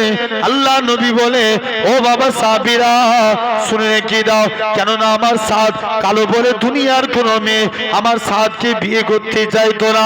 আমার আল্লাহ পাক আমার সাদের কবরটাকে এরকম ভাবে অগণিত হুর নাজিল করে দিয়েছে, যাদেরকে দেখার জন্য আমি রাসূলুল্লাহ মুখটাকে ঘুরিয়ে নিয়েছি। সেই সাহাবী ভাবেন ভাইরা, আব্বারা, তরুণেরা, তাহলে আমরাও নবী চিনবো, বলো ইনশাআল্লাহ। আসেন এবার তাহলে কবরে মুনকার নাকির ফারিস্তা কটা সওয়াল করবে? 3টে। 1 নাম্বার মান রাব্বুকা, আর একটা হাদিসে বলা হচ্ছে 3টে সওয়াল করা হবে। মান রাব্বুকা, তোমার রব কে? আমাদের রব কে? সবাই মিলে আওয়াজ দিয়ে বলো, এক বাক্যে যে যেখানে বসে আছেন আওয়াজ দিয়ে বলেন, রব কে? আল্লাহ। 2 নাম্বার প্রশ্ন করা হবে, মা দীনুকা, তোমার দিনটা কি? আওয়াজ দিয়ে বলো, ইসলাম। কারণ অনেকে চায় ইসলামকে মিটাতে, ভুল বলছি না ঠিক বলছি? জোরে বলো না, সবাই চাই না ইসলাম মিটে যাক। তবে আজ আপনাদের সামনে বলে দিয়ে যায়, যতদিন পূর্ব আকাশ থেকে সূর্য উদিত হয়ে পশ্চিম আকাশে ডুববে, ইসলামের পতাকা উড়ছে উড়ছে উড়বে। জোরে বলে, কেউ মিটাতে পারবে? কেউ পারবে না। আসেন, এক নাম্বার ভাবা লাগবে। তো এরকম দেখেন নবী বলছেন। তাহলে আমরা 3 নম্বর প্রশ্ন করা হবে, ওমান নবিউকা, তোমার নবীটাকে? মুসাইলামাতুল কাজ্জাব, সে নবী দাবি করেছিল, তোমরা কাকে নবী বলে মেনেছো? তখন আমরা উত্তর দেব, নবিয়ে মুহাম্মদ সাল্লাল্লাহু আলাইহি ওয়াসাল্লাম, মুহাম্মদ সাল্লাল্লাহু আলাইহি ওয়াসাল্লামকে আমরা নবী বলে মেনে নিয়েছি। যখনই উত্তর দেব, আল্লাহ তার কবরটা বেহেশতের গোলাপ ফুলের বাগান বানিয়ে দিবে। আর একটু জোরে বলা গেল না? আসেন, তাহলে আমি প্রথমেই বলছিলাম, মনে আছে? এবার মনে করেন, আমরা মনে করলে মরণ থেকে কেউ বাঁচতে পারবো? জোর করে বলেন। কেউ বাঁচতে পারবো না, কিন্তু চেষ্টা করলে কি থেকে বাঁচতে পারবো বলেছি? আযাব থেকে। ইয়েস, কি থেকে? আযাব থেকে। আসেন, কবরে আযাব থেকে বাঁচতে চাই, রাজি আছেন? কারা কারা রাজি? একবার হাত তুলে দেখান, তাকবীর মারেন দেখি, বড় করে হাত তুলো না।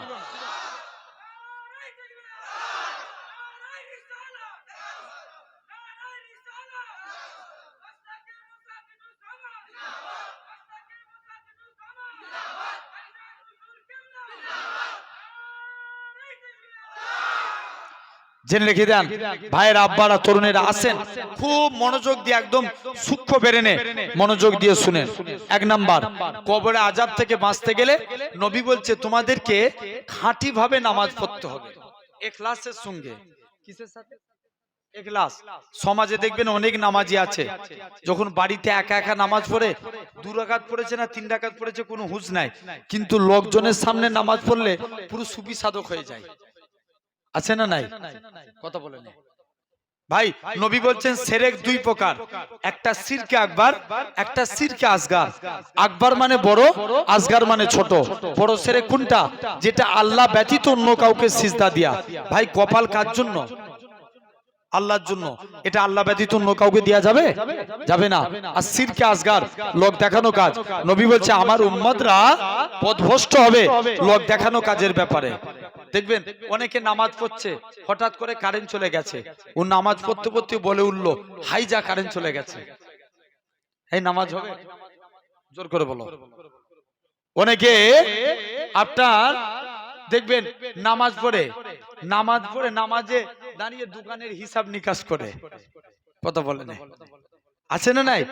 অনেকে নামাজে জামাতে দাঁড়িয়েছে, দেখবেন আর চোখে চোখে দেখে আমার পাশে এসে কে দাঁড়ালো, ভুল বলছি না ঠিক বলছি? এরকম আছে না? তাহলে নামাজ পড়েন খাঁটি ভাবে। একটা যুবক ছেলে নবীর দরবারে গেলেন, নবীর দরবারে যে চুপ করে বসে আছে। হযরতে সে প্রতিদিন নামাজে দাঁড়ায়, দুনিয়ার কথা চিন্তা করে। কিসের কথা? দুনিয়ার কথা। ভাই নামাজে দাঁড়িয়ে দুনিয়ার কথা চিন্তা করলে নামাজ হবে? জোর করে বলো, হবে না। যুবক একদিন বলছে যাই, মনে সন্দেহ হচ্ছে, নবীর দরবারে গেছে, যে দেখে দরবারে নবী নাই, হযরতে আলীর সঙ্গে দেখা। কার সাথে?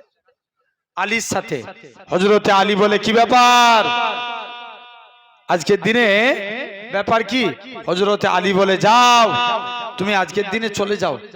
1 নাম্বার, কি ব্যাপার? বলছে হুজুর আমি প্রতিদিন নামাজে দাঁড়াই, দুনিয়ার কথা চিন্তা হয়, আমার নামাজটা কি কবুল হবে? হযরতে আলী ডাইরেক্ট ফতোয়া দিয়ে দিলেন, যাও তোমার নামাজ কবুল হবে না। পরের দিন নবীর দরবারে এসেছে, নবীর সঙ্গে দেখা। নবী বলছে হুজুর কালকে এসেছিলাম, আলী আমায় ফতোয়া দিয়েছে আমার নাকি নামাজ হবে না। আল্লাহ নবী বলছে বাবা আলী বলেছে, যাও আলীকে ডেকে নিয়ে এসো। আলীকে ডাকলেন, আলী তুমি একে ফতোয়া দিয়েছো এর নামাজ হবে না? জি ইয়া রাসূলুল্লাহ। যাও উজু করে এসো, 2 রাকাত নামাজ পড়বে, আমি রাসূলুল্লাহ তোমাকে একটা চাদর গিফট করব। আরো জোরে বলো। এই তো তোমরা বলছো, দেখি তো বলো তো সুবহানাল্লাহ। বলছে যাও। এখন আলী দেখবেন ভালোবাসার মানুষ যদি কিছু গিফট করে সে অনেক এক্সাইটেড হয়ে যায় না? কথা বলে না? হয় না? হয় না? হয়ে যায়। তো হযরতে আলী প্রথম রাকাত নামাজ পড়ছেন, খুব মনোযোগ দিয়ে নামাজ পড়ছে। দ্বিতীয় রাকাত নামাজ পড়তে গেছে, মনে মনে চিন্তা করছে আল্লাহ নবী তো চাদর দেবো বলেছে, তো কার চাদর দিবে? কে চিন্তা করছে? আলী। একটু আগে কি ফতোয়া দিয়েছিল? নামাজে চিন্তা করলে নামাজ হবে না। পরের দিন নবী বলছে, যাও আলী, তুমি তো আমার কাছের সাহাবী, তোমার যদি নামাজে ভুল হতে পারে, তার ভুল হওয়া তো স্বাভাবিক, তুমি মানুষকে বুঝিয়ে বলবে। তা বলে বুঝবেন না যে নামাজে আলী হুজুর অমনোযোগী ছিল, আস্তাগফিরুল্লাহ, না, আমি জাস্ট বুঝানোর জন্য বললাম। কোন এক টাইমে হযরতে আলীর পায়ে তীর লেগে গেছে। তীর ঢুকে যাওয়া সহজ, বার করা অনেক কঠিন। আলীর পা থেকে তীর বার হতে চাই না, শরীরের চামড়া গোশত সব বেরিয়ে যায়। আলীর পা থেকে তীর বার হতে চাই না। যাও সবাই মিলে আলীকে যে বলছে, আলী তীর বার করতে চাই, চামড়া গোশত সব বেরিয়ে যায়। নবীর সাহাবীরা সমস্যা সমাধানের জন্য নবীর দরবারে চলে গেলেন। মুসলমান বলে ছেলে মেয়েরা, আব্বারা, তরুণেরা, হে নবীর প্রেমিকেরা, আল্লাহ নবী সাহাবীরা, আল্লাহ নবী হুজরা মুবারকি চলে গেলেন। ইয়া রাসূলুল্লাহ, হাবিবাল্লাহ, হুজুর বেয়াদবি মাফ করেন, হুজুর আপনার কাছে এসেছি, হযরতে আলীর পায়ে তীর লেগে গেছে, হুজুর তীরটাকে বার করতে পারি না, তাই আপনার কাছে এসেছি। আল্লাহ নবী বলে, ও বাবা সাহাবীরা, চলে যাও চলে যাও, আমার আলী যখন নামাজে দাঁড়াবে অমন অবস্থায় আমার আলীর পা থেকে তীরখানা বার করে নিবি। আল্লাহ নবী সাহাবীরা আল্লাহ নবী হুজরা মুবারকে চলে আসলে, ইয়া রাসূলুল্লাহ, হাবিবাল্লাহ, ও যুবকেরা, হযরতে আলী নামাজে দাঁড়িয়ে গেলেন। আল্লাহ নবী সাহাবীরা হযরতে আলীর পা থেকে তীরখানা বার করে নিলেন। হযরতে আলী বলে, ইয়া রাসূলুল্লাহ, হাবিবাল্লাহ, ইয়া রাসূলুল্লাহ, হাবিবাল্লাহ। হযরতে আলী নামাজ থেকে ফারেক হয়ে দেখে পায়ে আর তীর নাই। হযরতে আলী বলে, হে রাসূলুল্লাহ, সাহাবীরা, আমি আলী, আমার পায়ে তীরখানা কোথায় গেল? হযরতে আল্লাহ নবী সাহাবীরা বলে, হে রাসূলুল্লাহ, জামাতা, হে হযরতে আলী, যখন তুমি নামাজ পড়ছিলে অমন অবস্থায় আমরা তীরখানা বার করে নিয়েছি। হযরতে আলী বলে, আল্লাহর কসম, আমি আলী যখন নামাজ পড়ছিলাম কখন তোমরা আমার পা থেকে তীর বার করেছো, আমি হযরতে আলী এতটুকু টের পাই না। যাও, সেই আলী নামাজে অমনোযোগী থাকেন না। তাহলে এক নাম্বার, কবরে আযাব থেকে বাঁচতে গেলে খাঁটি ভাবে নামাজ পড়বো। হাদিসে জিবরাইল এসছে, কেমন ভাবে নামাজ পড়বে? তুমি মনে করো আমি আমার আল্লাহকে দেখছি। কাকে দেখছি? আল্লাহকে। এটা যদি মনে না হয়, তুমি এটা মনে করো আমার আল্লাহ আমাকে দেখছে। আর একটু জোরে বলা গেল না? কে দেখছে? আল্লাহ দেখছেন। আসেন না ভাইরা, আব্বারা, তরুণেরা, তাহলে এটা হলো এক নাম্বার। দু নাম্বার, কবরে আযাব থেকে বাঁচতে গেলে দান খাঁটি ভাবে করতে হবে। দান করা। দেখবেন আমাদের সমাজে নবীর এক সাহাবী ছিলেন, তার দুইটা সমস্যা। সমস্যা কটা? কথা বলেন। দুইটা। এক নাম্বার, দুইটা সমস্যা নবীর কাছে এসছে। এক নাম্বার সমস্যা, হুজুর মেয়ের বিয়ে দেবে, একটু খুশবুর প্রয়োজন। কিসের? তার আগে একবার দরুদ পড়েন তো, আল্লাহুম্মা।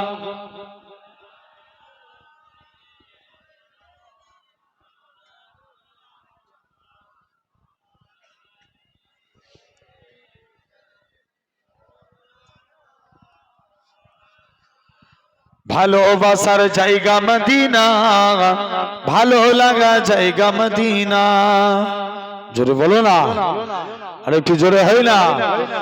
ভালোবাসার জায়গা মদিনা, ভালো লাগা জায়গা মদিনা।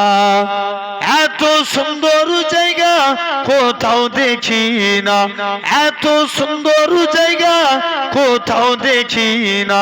সাজিয়েছেন দয়াল রব্বানা, ভালো লাগা জায়গা মদিনা। আরো জোরে বলে, প্যান্ডেল ফেটে যাবে। জোরে আওয়াজ দিয়ে বলো। ভালোবাসার জায়গা মদিনা, ভালো লাগা জায়গা মদিনা।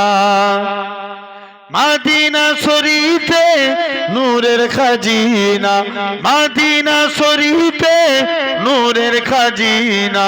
আশিকি ছাড়া অন্য বুঝে না, ভালো লাগা জায়গা মদিনা। আরো জোরে হয় না? ভালোবাসার জায়গা মদিনা, ভালো লাগার জায়গা মদিনা। একদিন কবর যাব কেউ তো যাবে না, একদিন কবর যাব কেউ তো যাবে না, যাবে আমার সাগে মদিনা, ভালো লাগা জায়গা মদিনা। আরো জোরে হয় না? ভালোবাসার জায়গা মদিনা, ভালো লাগার জায়গা মদিনা। আমাদের জীবনে অনেক বেশি গুনাহ, আমাদের জীবনে অনেক বেশি গুনাহ, তাই হাবিবের কদম ছাড়বো না, ভালো লাগা জায়গা মদিনা, ভালোবাসার জায়গা মদিনা, ভালো লাগা জায়গা মদিনা। আল্লাহুম্মা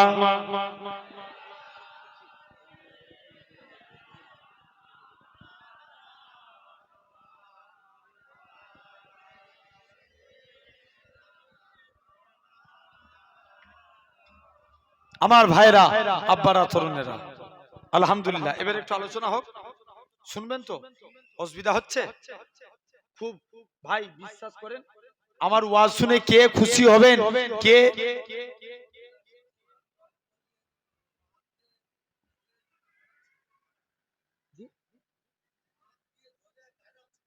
হ্যাঁ ডান হাত ঠেকাতে পারবেন, হ্যাঁ হ্যাঁ 19 মিনিট ডান হাত দিয়ে খেতে পারবেন।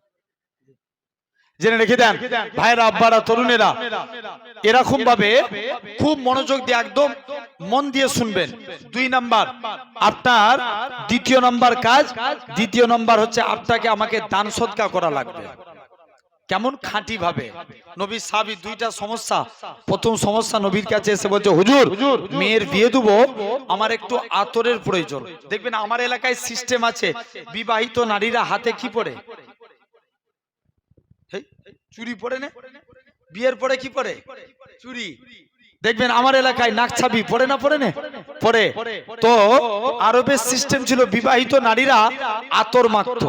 কি মাখতো? আতর। বিবাহিত নারীরা শরীরে আতর মাখে। তো এখন সাহাবী খুব গরিব মানুষ, আতর কিনতে পারে না, নবীর দরবারে এসেছে। নবীকে এসে বলছে, হুজুর আমার একটু আতরের প্রয়োজন। আল্লাহ নবী বলছে, বাবা চলে যাও, তুমি আজকের দিনে চলে যাও, আতরের প্রয়োজন তো যাও, তুমি একটা শিশি নিয়ে আসো। কি আনবে? শিশি। নবী শিশি আনতে বললেন, নবী ঘেমে গেলেন, ঘামগুলো শিশির মধ্যে ভরে দিলেন। কিসের মধ্যে? জোরে বলো। শিশির মধ্যে ভরে দিয়ে বলছে, যাও বাবা এই ঘামগুলো নিয়ে যে মেয়ের শরীরে মাখিয়ে দাও। আর নবী বলেছে সাহাবাকে মানতে হবে না? হবে না? মানতে হবে। সাহাবী যে নবীর ঘামগুলো নিয়ে তাই করেছে, মেয়ের শরীরে মাখিয়ে দিয়েছে। সাহাবী বলে, আল্লাহর কসম, নবীর ঘামগুলো মাখানোর সাথে সাথে আমার মেয়ের শরীর থেকে মুসকে আম্বরের থেকেও বেশি খুশবু চালু হয়ে গেছে। কয়টা সমস্যা ছিল? 2টা। একটা সমাধান হয়ে গেছে। 2 নাম্বার, হুজুর মেয়ের বিয়ে দেবো, একটু আতরের প্রয়োজন, এই টাকার প্রয়োজন।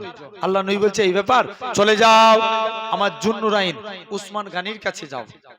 উসমানের কাছে দান চাইতে যাচ্ছে। উসমান, আল্লাহ নবী পাঠিয়েছে, এই যে উসমানের কাছে দান চাইতে যায়, যে দেখে নাকি উসমান গানি পিবিরের মুখ থেকে খাবার সরাচ্ছে। কার মুখ থেকে? পিবরের মুখ থেকে। সাহাবী লজ্জায় নবীর দরবারে এসে হাজির। কি ব্যাপার? হুজুর উসমানের কাছে দান চাইতে গিয়েছিলাম, যে দেখি উসমান গানি তো পিবরের মুখ থেকে খাবার সরায়। আল্লাহ নবী বলছে, এই ব্যাপার, যাও, উসমান পিবরের মুখ থেকে খাবার সরাচ্ছে, চলে যাও। দ্বিতীয় দিন আবার পাঠিয়েছে, যা, আবার যা। দ্বিতীয় দিন তাকিয়েছে, যে দেখে নাকি উসমান গানি আপনার নরমালি আল্লাহ নবীর সাহাবী হযরতে উসমান গানি রাদিয়াল্লাহু তাআলা আনহু হুজুর কি করলেন, আপনার বস্তা দিয়ে তুলো উড়ে যায়, তুলোগুলো ধরে ধরে বস্তায় ভরে। কিসে ভরে? জোরে বলো। বস্তায় ভরে, তুলো ধরে ধরে বস্তায় ভরে, তুলো ধরে ধরে বস্তায় ভরে। যাও উসমান গানির কাছে চলে যাও। নেক্সট ডে, দ্বিতীয় দিনও উসমানের কাছে লজ্জায় চলে এসেছে। হুজুর আমি উসমানের কাছে দান চাইতে যাব না। কেন রে? বলছে যে প্রথম দিন যে দেখি পিঁপড়ের মুখ থেকে খাবার সরাচ্ছে, দ্বিতীয় দিন বস্তা থেকে তুলো উড়ে যায়, বস্তাগুলো ধরে ধরে পড়ে আপনার ভরে। হুজুর এই জন্য উসমানের কাছে দান চাইবো না। আল্লাহ নবী বলছে যাও আমার উসমানকে ডেকে নিয়ে এসো। উসমান তুমি কি বলছে? আমরা স্বাভাবিক হুজুর এলে দোয়া চাই না, যে হুজুর একটু দোয়া করুন আল্লাহ যেন আমাদের রুজিতে বরকত দেয়, চাই না চাইনি? আর উসমান নবীর কাছে যে দোয়া চাইছে, আর রাসূলুল্লাহ দোয়া করেন আল্লাহ যেন আমাদের রুজি কমিয়ে দেয়, রুজি কমিয়ে দেয়। নবী বলছে উসমান তুমি কি আমল করো? বলছে হুজুর আমি যখন ভাত খাই না, একটা ভাত যদি জমিনায় পড়ে যায় ওটাকে আবার তুলে খেয়ে নি। আর একটু জোরে বলা গেল না? যাও হযরতে সেই উসমান গনি রাদিয়াল্লাহু তাআলা আনহু, যাও এরকম ভাবে নেক্সট নবী তৃতীয় দিন, বাবা আমার উসমানের কাছে একবার দানটা চেয়েই দেখ না, যা আমার উসমানের কাছে যা। মুসলমান ঘরে ছেলে মেয়েরা, আব্বারা, তরুণেরা, হে নবী প্রেমিকেরা, আল্লাহ নবী সাহাবী যুবক ছেলেরা আস্তে আস্তে করে আল্লাহ নবী জামাতা হযরতে উসমানের কাছে চলে যায়। হে হযরতে উসমান তুমি আমায় কিছু দান করো। হযরতে উসমান বলে চলে যাও চলে যাও, সিরিয়া থেকে উট বোঝাই করা মাল এসেছে, যেটা তোমার মনে হবে সেটা তুমি নিয়ে নাও। হযরতে উসমান গনি ম্যানেজারে ওই যুবক সাহাবী খানা একটা উট ধরলেন, যে উটটার মধ্যে বেশি মাল ছিল ওই উটখানা ধরেছে। ম্যানেজার বলে না না না না, এটা মানা যাবে না, এটা মানা যাবে না। ও যুবকেরা, আল্লাহ নবী সাহাবী হযরতে উসমান গনি ম্যানেজারের কাছে চলে যায়। ম্যানেজার তুমি একে কি কথা শোনালি? একে নাকি আল্লাহ নবী পাঠিয়েছে।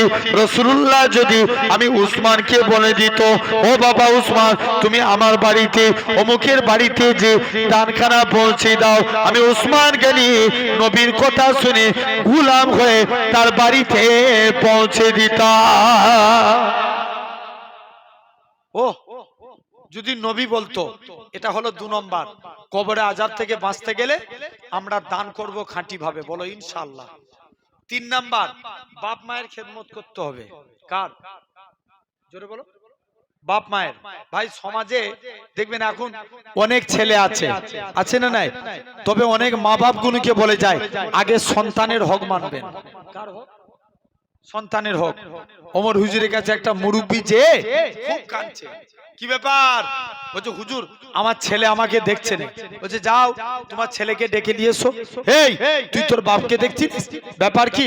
আল্লাহ নবী বলছে রিদ্দু রাব্বি ফি রিদুল ওয়ালিদি ওয়া সাকতু রাব্বি ফি সাকতুল ওয়ালিদি। পিতামাতার সন্তুষ্টি আল্লাহর সন্তুষ্টি, তুই তোর মা বাপকে দেখছিনি, ব্যাপার কি? বলছে হুজুর আমি কি আমার বাপকে দেখবনি? আমার বাপই তো আমার একটা হক মানে না। বলছে কেমন? বলছে আমি এত বড় হয়ে গেছি, আমার বাপ আমার নাম রেখেছে কসাই। পাড়া ছেলেদের সঙ্গে খেলা করতে যায়, এরা আমাকে কসাই কসাই করে রাগায়, আমার মনে কত দুঃখ হয়। 2 নম্বর বলছে যাও প্র্যাকটিক্যালি এক ছেলের আব্বা তার ছেলের নাম রেখেছে বলেন, বলবে তো বলেন, হুজুরের কাছে পড়তে পাঠিয়েছে। হুজুর জিজ্ঞেস করছে এই করছি তোর নাম কি? বলছে বলেন। কি বলছে? সে ঠিক বলছে না ভুল বলছে? ঠিক বলছে। আবার জিজ্ঞেস করছে তোর নাম বল। বলছে বলেন। হুজুর এবার রেগে যাচ্ছে তো ডাস্টার নিয়ে ধরেছে, এক ডাস্টার বিয়াদব, তোকে সেই থেকে নাম জিজ্ঞেস করছে আর তুই বলেন বলেন করে কাটাচ্ছিস। বলছে হুজুর তুমি আমায় বিনা দোষে মারলে, কারণ আমার বাপই তো আমার নাম রেখেছে বলেন। ছেলেদের সুন্দর নামে নাম রাখতে হবে, এটা মা বাপের হক, প্রথম হক। 2 নম্বর ছেলেরা যখন 7 বছর বয়স তাদেরকে নামাজের জন্য তালিম দেয়া, 10 বছর বয়সে তাদেরকে নামাজের কথা বলা। জোরে বলো। 10 বছর বয়সে আসেন একটু মিলান দেখবেন আল্লাহর ওলি। দেখেন এক মা আল্লাহর ওলি শাহ ফরিদউদ্দিন রাহমাতুল্লাহ আলাইহি, মায়েরা জানে একটা মা একটা বাড়ির 100% শিক্ষক। কত পার্সেন্ট? 100%। মা ফরিদউদ্দিন রাহমাতুল্লাহ আলাইহি ডাকছে বাবা তুমি নামাজ পড়বে না? বাচ্চা ছেলে তো মা মাকে বলছে মা নামাজ পড়লে আল্লাহ কি খাওয়াবে?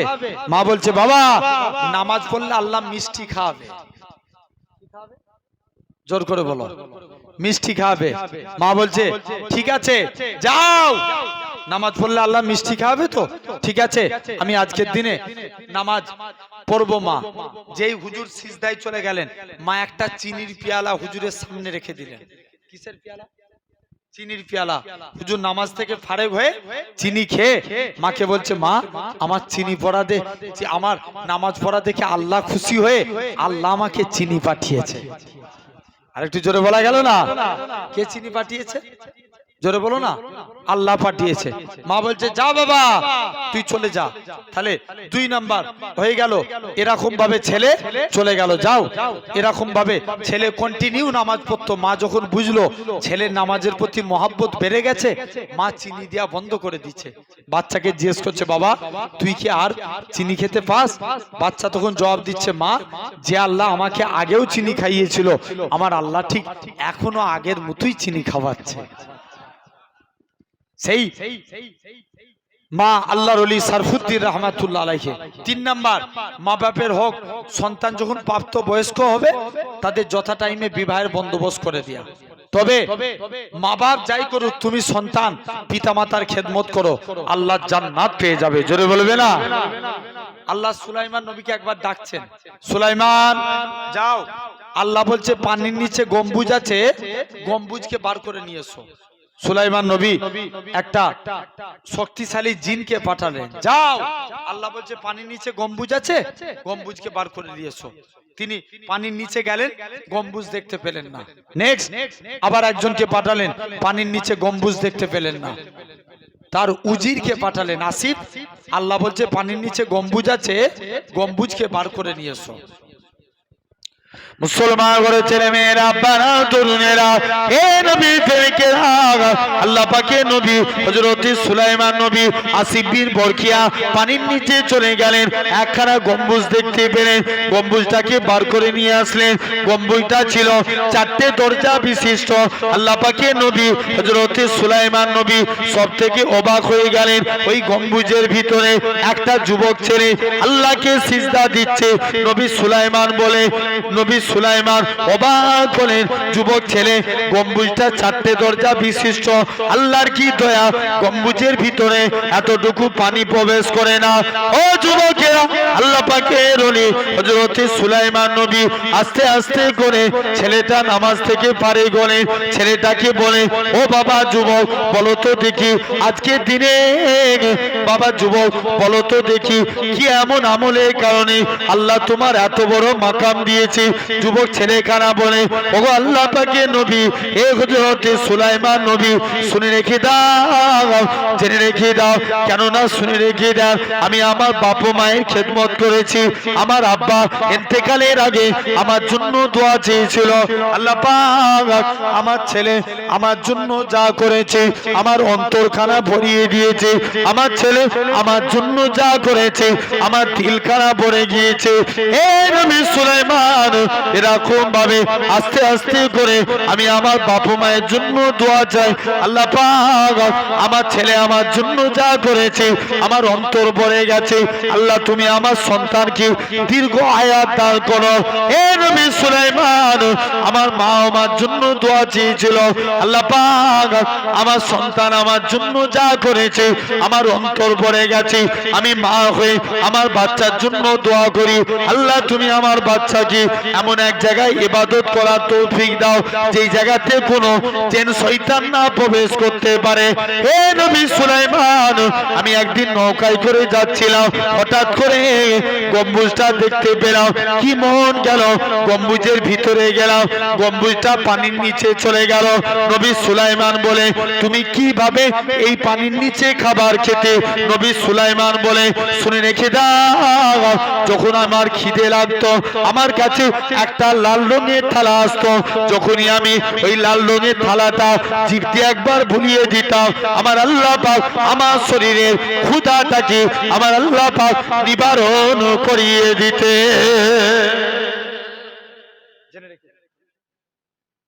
ভাইরা, আব্বারা, তরুণেরা, আসেন। তাহলে ভাবতে হবে, তাহলে 3 নাম্বার আমরা কবরে আযাব থেকে বাঁচতে গেলে মা বাপের খেদমত করব। 4 নাম্বার কবরে আযাব থেকে বাঁচতে গেলে মুখ দিয়ে তাসবিহ পড়তে হবে। কি পড়তে হবে? জোরে বলো। তাসবিহ। এখন যদি এই ভাঙরে এই জায়গাটার নাম কি? খড়গাছি যদি কেউ যদি ঝগড়া করে আওয়াজ আসতে হয় না জোরে হয়? জোর করে বলেন। গালিগালাজের কোয়ালিটি দেখবেন 10-15 রকমের কোয়ালিটিবান গালিগালাজ করে, আছে না নাই? জেনে রেখে দেন ভাইরা, আব্বারা, তরুণেরা, আমাদের সমাজ এরকম দেখবেন এক লোকের নাম রেজাউল, তাকে ডাকে ডের ব্যাটারি বলে। কি বলে ডাকে? কথা বলবে তো? ডের ব্যাটারি। তাহলে জবানের হিফাজত করেন। এক সাহাবী 2টা সমস্যা ছিল, নবীর কাছে গেছে, যে বলছে হুজুর আমার 2টা সমস্যা, নাম্বার 1 আমি মদ খাই, নাম্বার 2 আমি জিনা করি, ভালো হতে চাই। নবী দরবারে গেলেন, হুজুর আমল বলুন, ভালো হতে চাই। নবী বলছে বাবা ওয়াদা কর জীবনে মুখ দিয়ে মিথ্যা কথা বলবো না। কি কথা বলবো না? জোরে বলো। মিথ্যা কথা বলবো না। নবী বলছে যা, চলে যা। যুবক ওয়াদা করে নিল, ও তো বিরাট খুশি। নবী আমায় জিনা করতে নিষেধ করে নে, নবী আমায় মদ খেতে নিষেধ করে নে। যুবক এখন শুনে এই কথা বলে যুবক ছেড়ে দৌড়ে দৌড়ে চলে গেছে। একদিন বিড়ি খেয়ে এই মদ খেয়ে নবীর দরবারে এসেছে। নবী জিজ্ঞেস করছে বাবা তুমি মদ খেয়েছো? ওয়াদা করে গেছিল, কি বলবো নি? মিথ্যা বলবে না। নবীকে যে বলছে হুজুর মদ খেয়ে ফেলেছি, তবে কথা দিলাম জীবনে আর কোনোদিন মদ খাবো না। জোরে বলবে না? জেনে রেখে দেন ভাই। 2 নাম্বার এরকম ভাবে 2 নাম্বার এখন আরেকদিন জিনা করে নবীর দরবারে গেছে। নবী বলছে বাবা তুমি জিনা করেছো? যে রাসূলুল্লাহ আমি জিনা করে ফেলেছি, তবে কথা দিলাম জীবনে আর কোনোদিন জিনার কাজ আমার দ্বারা হবে না। জোরে বললেন না? আর একটু জোরে বলো। জেনে রেখে দাও ভাইরা, আব্বারা, তরুণেরা, এরকম ভাবে লক্ষ্য করে দেখেন। তাহলে আমরাও জবানের হিফাজত করব, বলো ইনশাআল্লাহ। মুখ দিয়ে তাসবিহ পড়বো। তাহলে প্রথম 4টে আমল হয়ে গেল। 4টে কবরে আযাব থেকে বাঁচতে গেলে আর 4টে গুনাহার কাজকে বর্জন করতে হবে। 4টে গুনার কাজ। নাম্বার 1, 1 নাম্বার মিথ্যা কথা বলা ত্যাগ করা লাগবে। কি কথা বলা? জোর করে বলো। মিথ্যা কথা বলা। ভাই সমাজে এখন মিথ্যার হার বেশি না কম? নবী বলছে যে মিথ্যা কথা বলবে আল্লাহ তাকে মিথ্যাবাদীদের দলভুক্ত করে জাহান্নামী করবে, আর যে সত্য কথা বলবে আল্লাহ তাকে সত্যবাদীদের দলভুক্ত করে জান্নাতি করে দিবে। আরো জোরে বলো। 2 নাম্বার চকলখুরি করা যাবে না। কি করা যাবে না? জোর করে বলো। এক লোক গোলাম কিনতে গেছে। কি কিনতে গেছে? গোলাম কিনে নিয়ে বাড়ি এসছে। এখন লোকটাকে বলেছে যে আমার গোলাম মাঝে মাঝে চকলখুরি করে। লোক চকলখুরির দিকে গুরুত্ব না দিয়ে গোলাম কিনে নিয়ে চলে এসছে। এখন গোলাম কিনে নিয়ে এসে এখন একদিন কি করেছে, মালিকের স্ত্রীকে, গোলাম বেশ ভালোই কাজ করতে করতে একদিন মালিকের স্ত্রীকে যে বলছে আপনি আমার মালিকের স্ত্রী, আজকের দিনে আপনাকে একটা কথা বলে যাচ্ছি। কি কথা রে? বলছে আপনার স্বামী মনে হচ্ছে অন্য কাউকে ভালোবাসে। বলছে তুই কি করে বুঝলি? বলছে না, তবে আপনাকে একটা তাবিজ বলে যাচ্ছি, আপনি তাবিজ দাড়ির একটা লোম কেটে নেন। কি কাটবেন? দাড়ির লোম কেটে নেন, এতে করে আপনার ঠিক হয়ে যাবে, স্বামী ঠিক হবে। বলছে ঠিক আছে যাও, স্বামীকে ছেড়ে দিলেন। এরকম ভাবে আবার ওই গোলাম স্বামীর কাছে যে বলছে আপনার স্ত্রী মনে হচ্ছে আপনাকে অন্য কাউকে ভালোবাসে, ওই জন্য মারার প্ল্যান করছে। বলছে আমরা এত বছর সংসার করছি কোনোদিন অশান্তি হই না, আর আমার স্ত্রী আমাকে মারবে? বলছে আমি তো জানি বিশ্বাস হবে না, ওই জন্য তুমি একবার যে দেখো, নালে ঘুমের ভান করে দেখো, আর যদি বলে দেয় আর ঘুম ধরবে। স্বামী আর চোখে চোখে দেখছে, স্ত্রী কি করে দেখবো? স্ত্রী আর চোখে চোখে খুঁটটা বার করেছে। কিটা? খুঁটটা বার করে বলছে স্বামীর একটা দাড়ির লোম কাটবো। যেই খুঁড় বার করতে গেছে স্বামী আর চোখে দেখতে পেয়ে গেছে, তো জি তো গোলাম ঠিক বলেছিল, যাও খুঁটটা কেড়ে গোলামের গলায় চালিয়ে দিয়েছে, এই স্ত্রীর গলায় চালিয়ে দিয়েছে। পরের দিন স্ত্রীর আত্মীয় স্বজন এসে গোলামকে মেরে দিয়েছে। তাই নবী বলল তোমরা চকলখুরি করা ত্যাগ করো। এটা হলো 2 নাম্বার অন্যায় থেকে বাঁচতে গেলে, কবরে আযাব থেকে বাঁচতে গেলে। তাহলে টোটাল হলো 6টা। 7 নাম্বার কারোর সঙ্গে বিশ্বাসঘাতকতা করা যাবে? জোর করে বলো। যাবে না। নবীর এক সাহাবী ছিলেন,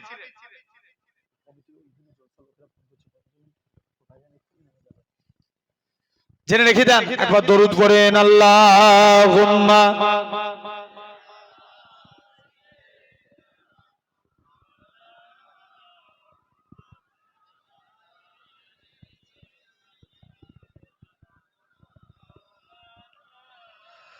बसगरे मुग़ाबत जहाँ मुस्तफ़ा है वही घर बनाने को दिल चाहता है। जोरे बोलो ना। बसगरे मुग़ाबत जहाँ मुस्तफ़ा है वही घर बनाने को दिल चाहता है।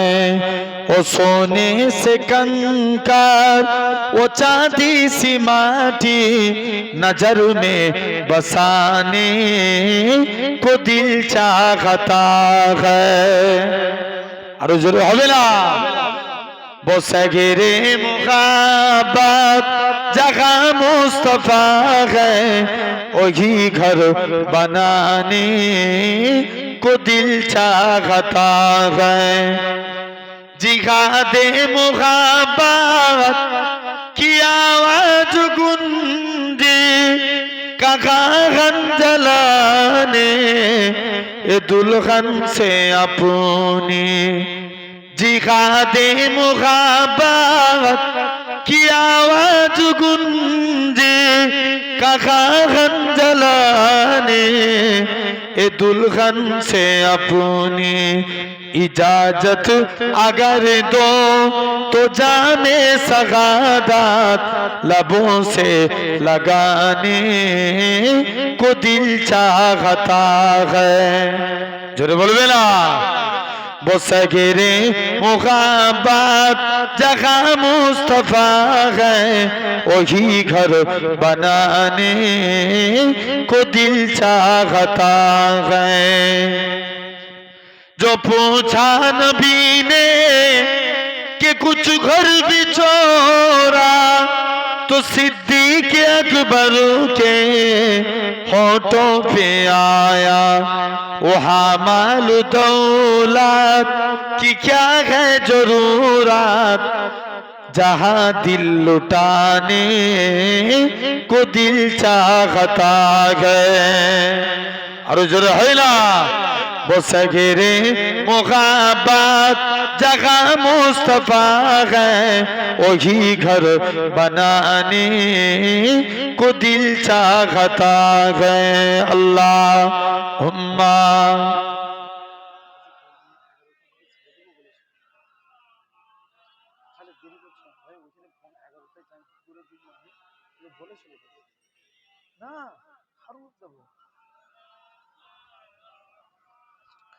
আমার ভাইরা।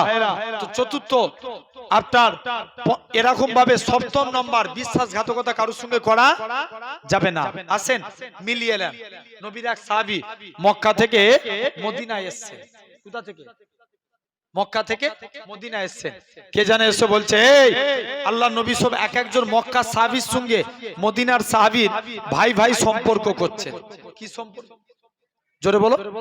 ভাই ভাই সম্পর্ক করছেন। মক্কার এক সাহাবীর নাম ছিলেন আব্দুর রহমান, মদিনার সাহাবীর নাম ছিলেন সালাবা। সালাবার সঙ্গে সাইদ বিন আব্দুর রহমানের ভাই ভাই সম্পর্ক করে দিলেন।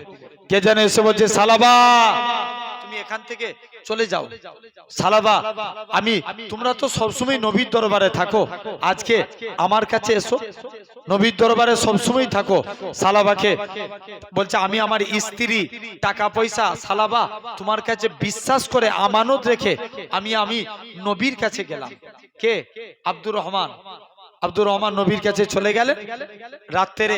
এখন সালাবার স্ত্রী সালাবার এই আব্দুর রহমানের স্ত্রী সালাবার বাড়িতে ঘুমিয়ে আছে। শয়তান আছে না নাই? জোর করে বলো, আছে না? শয়তান এসে পিন খাচ্ছে, সালাবা তুমি এখানে একা পড়ে পড়ে ঘুমাচ্ছ, তোমার পাশের বাড়িতে তোমার ভাইয়ের স্ত্রী শুয়ে আছে আর তুমি একা পড়ে পড়ে ঘুমাচ্ছ, কি ব্যাপার? যাও। সালাবা কি করলেন? আস্তে আস্তে করে চলে গেল। যাই, যে দেখি দরজাটা খুলেছে, সাইদ বিন আব্দুর রহমানের স্ত্রীর দরজায় একটু যে আঘাত করেছে। সাইদ বিন আব্দুর রহমানের স্ত্রী বলছে, সালাবা তোমার অন্তর থেকে আল্লাহর ভয় উঠে গেল? ব্যাস, সালাবা ঝরঝর করে কাঁদছে। কানতে কানতে পর্বতের চূড়ায় চলে গেলেন। সকাল হয়েছে, সাইদ বিন আব্দুর রহমান বাড়িতে এসে স্ত্রীর মুখ থেকে সমস্ত কথা শুনলেন। শুনে সালাবাকে আনতে চলে গেলেন। সালাবার এক মেয়ে ছিল খামসানা, খামসানাকে সাথে করে পর্বতের চূড়ায় চলে গেলেন। মুসলমান ঘরের ছেলে মেয়েরা, আব্বারা, তরুণেরা, হে নবী প্রেমিকেরা, আল্লাহ নবী সাহাবী হযরত সালাবা রাদিয়াল্লাহু তাআলা আনহু, হুজুর আমার আস্তে আস্তে করে আল্লাহ নবী সাহাবী হযরত সালাবা জোর করে কাঁদতে লাগে। আল্লাহ পাক উপায়খানা কি আছে, আল্লাহ উপায়খানা কি আছে? সালাবা এরকম ভাবে জোর করে কাঁদে, ও মা খামসানা তুমি আমার গলায় দড়ি বেঁধে টেনে টেনে টেনে তুমি আজকে দিনে আমি যেতে পারি একটা শর্ত, আমার গলায় দড়ি বেঁধে টেনে টেনে টেনে এরকম ভাবে আস্তে আস্তে করে তুমি আমাকে নবীর দরবারে নিয়ে চলো। বাপের গলায় দড়িখানা বেঁধে টেনে টেনে আল্লাহ নবী এরকম ভাবে বড় সাহাবী হযরত আবু বকরের দরবারে নিয়ে যায়। হযরত আবু বকর বলে, ইয়া রাসূলুল্লাহ সাহাবী, হে হযরত সালাবা বলো তো দেখি কি এমন অন্যায় করেছো? সালাবা কাঁদে আর বলে, ভাই আবু বকর, আমি আমানতের মাল খেয়ানত করে ফেলেছি, জিনা করে ফেলেছি, আমার গুনাহটা কি আল্লাহ পাকের দরবারে মাফ হবে? হযরত আবু বকর বলেছে, ইয়া রাসূলুল্লাহ হাবিবাল্লাহ, হে সালাবা তুমি বেরিয়ে যাও, বেরিয়ে যাও, তোমার গুনাহটা আল্লাহ পাকের দরবারে মাফ হবে কি এটা আমি নবী জানি না, তুমি এখান থেকে চলে যাও। হযরত আবু বকর রাদিয়াল্লাহু তাআলা আনহু আস্তে আস্তে করে সালাবা আবু বকরের কাছ থেকে সালাবাকে তাড়িয়ে দিলেন। এরকম ভাবে 2 নম্বর হযরত ওমরের কাছে যায়। হযরত ওমর বলে, হে রাসূলুল্লাহ সাহাবী, হে হযরত সালাবা বলো তো দেখি কি এমন অন্যায় করেছো? সালাবা কাঁদে আর বলে, ভাই এরকম ভাবে, ভাই ওমর রে, আমি আমানতের মাল খেয়ানত করে ফেলেছি, জিনা করে ফেলেছি, আমার গুনাহটা কি আল্লাহ পাকের দরবারে মাফ হবে? হযরত ওমরও তাড়িয়ে দিলেন। এরকম ভাবে হযরত ওমরও ফিরত করে দিলেন, বেরিয়ে যাও, বেরিয়ে যাও, তোমার গুনাহটা আল্লাহ পাকের দরবারে মাফ হবে কি এটা আমি নবী জানি না, তুমি এখান থেকে চলে যাও। হযরত উসমানের কাছে যায়, তিনিও তাড়িয়ে দেয়। হযরত আলীর কাছে যায়, তিনিও তাড়িয়ে দেয়। মনে বড় আশা ছিল আল্লাহ পাক নবীর দরবারে যাব, নবীও যদি তাড়িয়ে দেয় এই মুখখানা আমি আর কাউকে দেখাবো না। আবু বকরের কাছে গেলাম, সেও তাড়িয়ে দিল। ওমরের কাছে গেলাম, সেও তাড়িয়ে দিল। উসমানের কাছে গেলাম, সেও তাড়িয়ে দিল। মনে বড় আশা ছিল আল্লাহ পাক নবীর দরবারে যাব, নবী যদি তাড়িয়ে দেয় এই মুখখানা আমি আর কাউকে দেখাবো না। ও যুবকেরা, আল্লাহ নবী সাহাবী হযরত সালাবা জোর করে কাঁদে, বেরিয়ে যাও, বেরিয়ে যাও, তোমার গুনাহটা আল্লাহ পাকের দরবারে মাফ হবে কি আমি সালাবা এখান থেকে যাব না। এরকম ভাবে সালাবাকে আল্লাহ নবীও তাড়িয়ে দিলেন। সালাবা জোর করে কাঁদে, আল্লাহ পাক আবু বকরের কাছে গেলাম, সেও তাড়িয়ে দিল। ওমরের কাছে গেলাম, সেও তাড়িয়ে দিল। উসমানের কাছে গেলাম, সেও তাড়িয়ে দিল। আলীর কাছে গেলাম, সেও তাড়িয়ে দিল। মনে বড় আশা ছিল আল্লাহ নবীর কাছে যাব, নবীও তাড়িয়ে দিয়েছে। এখন মনে একটাই আশা, আল্লাহ আপনি যদি আমায় তাড়িয়ে দেন আমি আর এই মুখখানা কাউকে দেখাতে পারবো না। আল্লাহ আপনি আমায় হেফাজত করুন। ও যুবকেরা, ও নবী প্রেমিকেরা আল্লাহ নবী সাহাবী হযরত সালাবা জোর করে কাঁদি আল্লাহ পাক উপায়খানা কি আছে এখন একমাত্র আপনি ভরসা আপনি নাকি কোরআন পাক ইরশাদ করেছেন ওমাইয়া তাকাল আল্লাহ যে ফাকুয়া হাসবু যে বান্দা নাকি আল্লাহ আপনার উপরে ভরসা করে আপনি তার জন্য যথেষ্ট হয়ে যান আল্লাহ পাক আমি আপনার গুনাহগার বান্দা আমি আপনার পাপী বান্দা আল্লাহ আপনার উপরে ভরসা করে রইলাম আমার আল্লাহ জানাবে সাত্তারটা আপনি ওই আমার বান্দারে তুমি সত্য কথা বলেছো ওই আমার বান্দারে চলে যাও আমি আল্লাহ তোমার জীবনে পাখার গুনাহটা কি আমি আল্লাহ ক্ষমা করে দিয়ে আমি আল্লাহ তোকে আমার রহমতে দয়ার জান্নাত দিয়ে দিলাম যা আমি আল্লাহ তোকে মাফ করে দিলাম সালাবাকে আল্লাহ মাফ করে দিল তাহলে জেনে রেখে দেন এরকম ভাবে আমরাও আল্লাহর কাছে তওবা ইস্তিগফার করব তাহলে কারুর সঙ্গে বিশ্বাসঘাতকতা করা যাবে জোর করে বলো যাবে না আর চতুর্থ নাম্বার আপনাকে আমাকে লাস্ট নাম্বার আপনাকে আমাকে ভাবা লাগবে কি আমরা প্রস্রাবের ছটা থেকে বেঁচে থাকবো কিসের ছটা জোরে বলো প্রস্রাবের ছটা থেকে ভাই দেখবেন ইস্তেঞ্জা করতে বসেছেন অনেক টাইমে পিসাবের ছটা ফিডব্যাক এসে গায়ে লাগে না জোর করে বলো না ফিডব্যাক গায়ে লাগে না লাগে না লাগে এই প্রস্রাবের ছটা থেকে আপনাকে প্রস্রাবের ছটা থেকে বাঁচতে হবে কারণ অধিকাংশ কবরের আযাব হয়ে থাকে প্রস্রাবের ছটার কারণে তাই আমরা এই জিনিস থেকে পরেজ থাকবো তাহলে টোটাল 8টা আমল 4টে নেকির কাজ করা লাগবে আর 4টে গুনাহের কাজকে বর্জন করতে হবে এই টোটাল যদি আমি আপনি এই 8টা আমল করতে পারি ইনশাআল্লাহ আমরা কবরের আযাব থেকে রেহাই পাবো বলেন না ইনশাআল্লাহ জোর করে বলেন আল্লাহ কবুল করে নেন আমার ভাইরা আব্বারা তরুণেরা আসেন ছোট্ট একটা পয়েন্টের উপরে বিদায়ের আগে আপনাদের কাছে আলোচনা করে যাই ছোট্ট একটা জাস্ট পয়েন্টের উপরে আলোচনা করব কি নাম্বার 1 এক নাম্বার আপনাকে ভাবা লাগবে ভাই সবাই চায় ইসলাম মিটে যাক হ্যাঁ কি না জোর করে বলো আল্লাহ নবী 3টে মসজিদের কথা বললেন কটা জোরে বলো 3টে নাম্বার 1 এক নাম্বার মসজিদুল হারাম কোথায় অবস্থিত কথা বলেন মক্কা শরীফে মসজিদুল হারাম মক্কা শরীফে অবস্থিত যে মসজিদে 1 রাকাত নামাজ পড়া মানে 1 লক্ষ রাকাত নামাজের সওয়াব আরেকটু জোরে বলা গেল না 2 নাম্বার মসজিদে নববী কোথায় মদিনা শরীফে দেখবেন অনেকে আবার এই আমিও 2 মাস আগে মদিনায় ছিলাম অনেকে দেখবেন মশলা মারে মদিনায় গিয়ে আপনার এরকম ভাবে মশলা দেখায় যে কেন আমরা মদিনায় যাব আমরা মক্কায় উমরার আরকান 4টে কটা জোরে বলো 4টে আপনার ইহরাম পরা তওয়াফ করা সাই করা আর চতুর্থ নাম্বার হলো মাথা চুল ফেলে দিয়া এই 4টে উমরার কাজ কটা কাজ অনেকে বলে কেন আমরা মদিনায় যাব কিন্তু তো মক্কায় মিটে যাবে কত বড় কপাল ফাটা দেখেন জেনে রেখে দেন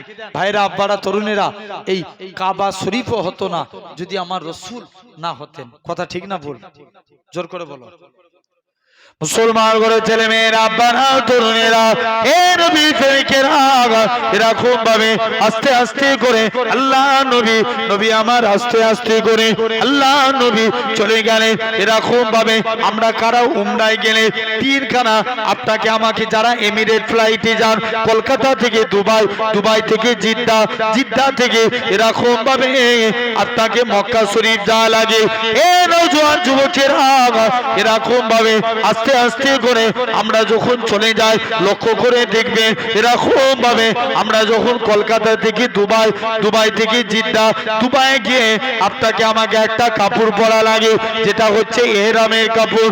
এই এহরামের কাপড় পরে 2 রাকাত নামাজ পড়ে, এহরামের কাপড় পরে 2 রাকাত নামাজ পড়ে আস্তে আস্তে করে বান্দাখানা এরকম ভাবে আস্তে আস্তে করে চলে যায় এহরামের কাপড় পরে।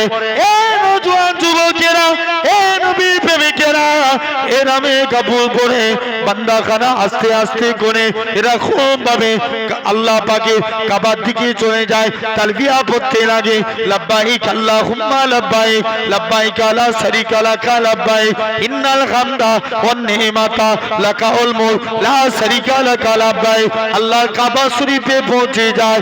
এ নওজোয়ান যুবকেরা, যখন আমরা কাবাতে যাই, এই কাবা শরীফে পৌঁছে যায়, আল্লাহ কাবাতে পৌঁছে যায়, কাবাকে দেখতে পায়, আরে আমার জানে কাবা, আরে আমার প্রাণে কাবা, আরে আমার মনে কাবা।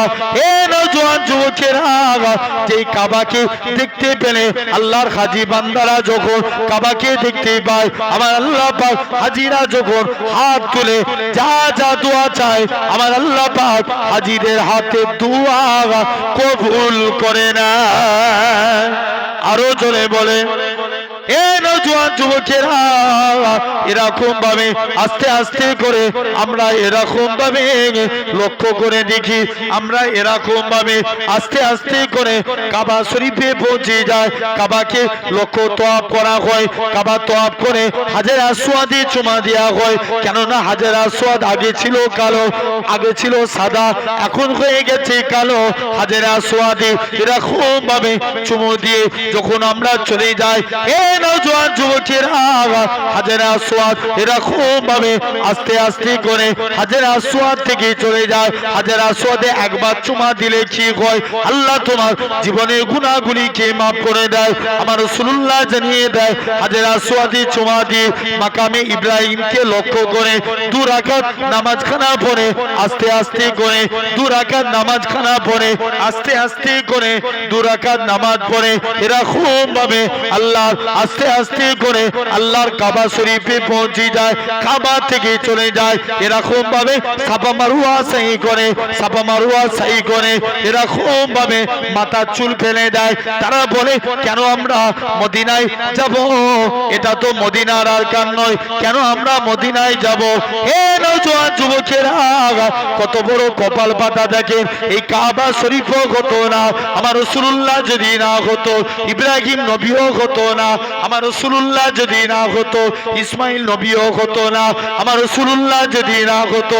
যে নবী খাতিরে আল্লাহ পাক কাবাকে শরীফ করেছে, সেই নবী পাকের এরকম ভাবে নবী আমার মসজিদে কিবলাতাইনে 2 রাকাত নামাজ পড়ে, নবী আমার মসজিদে কিবলাতাইনের দিকে মুখ করে নামাজ পড়ে।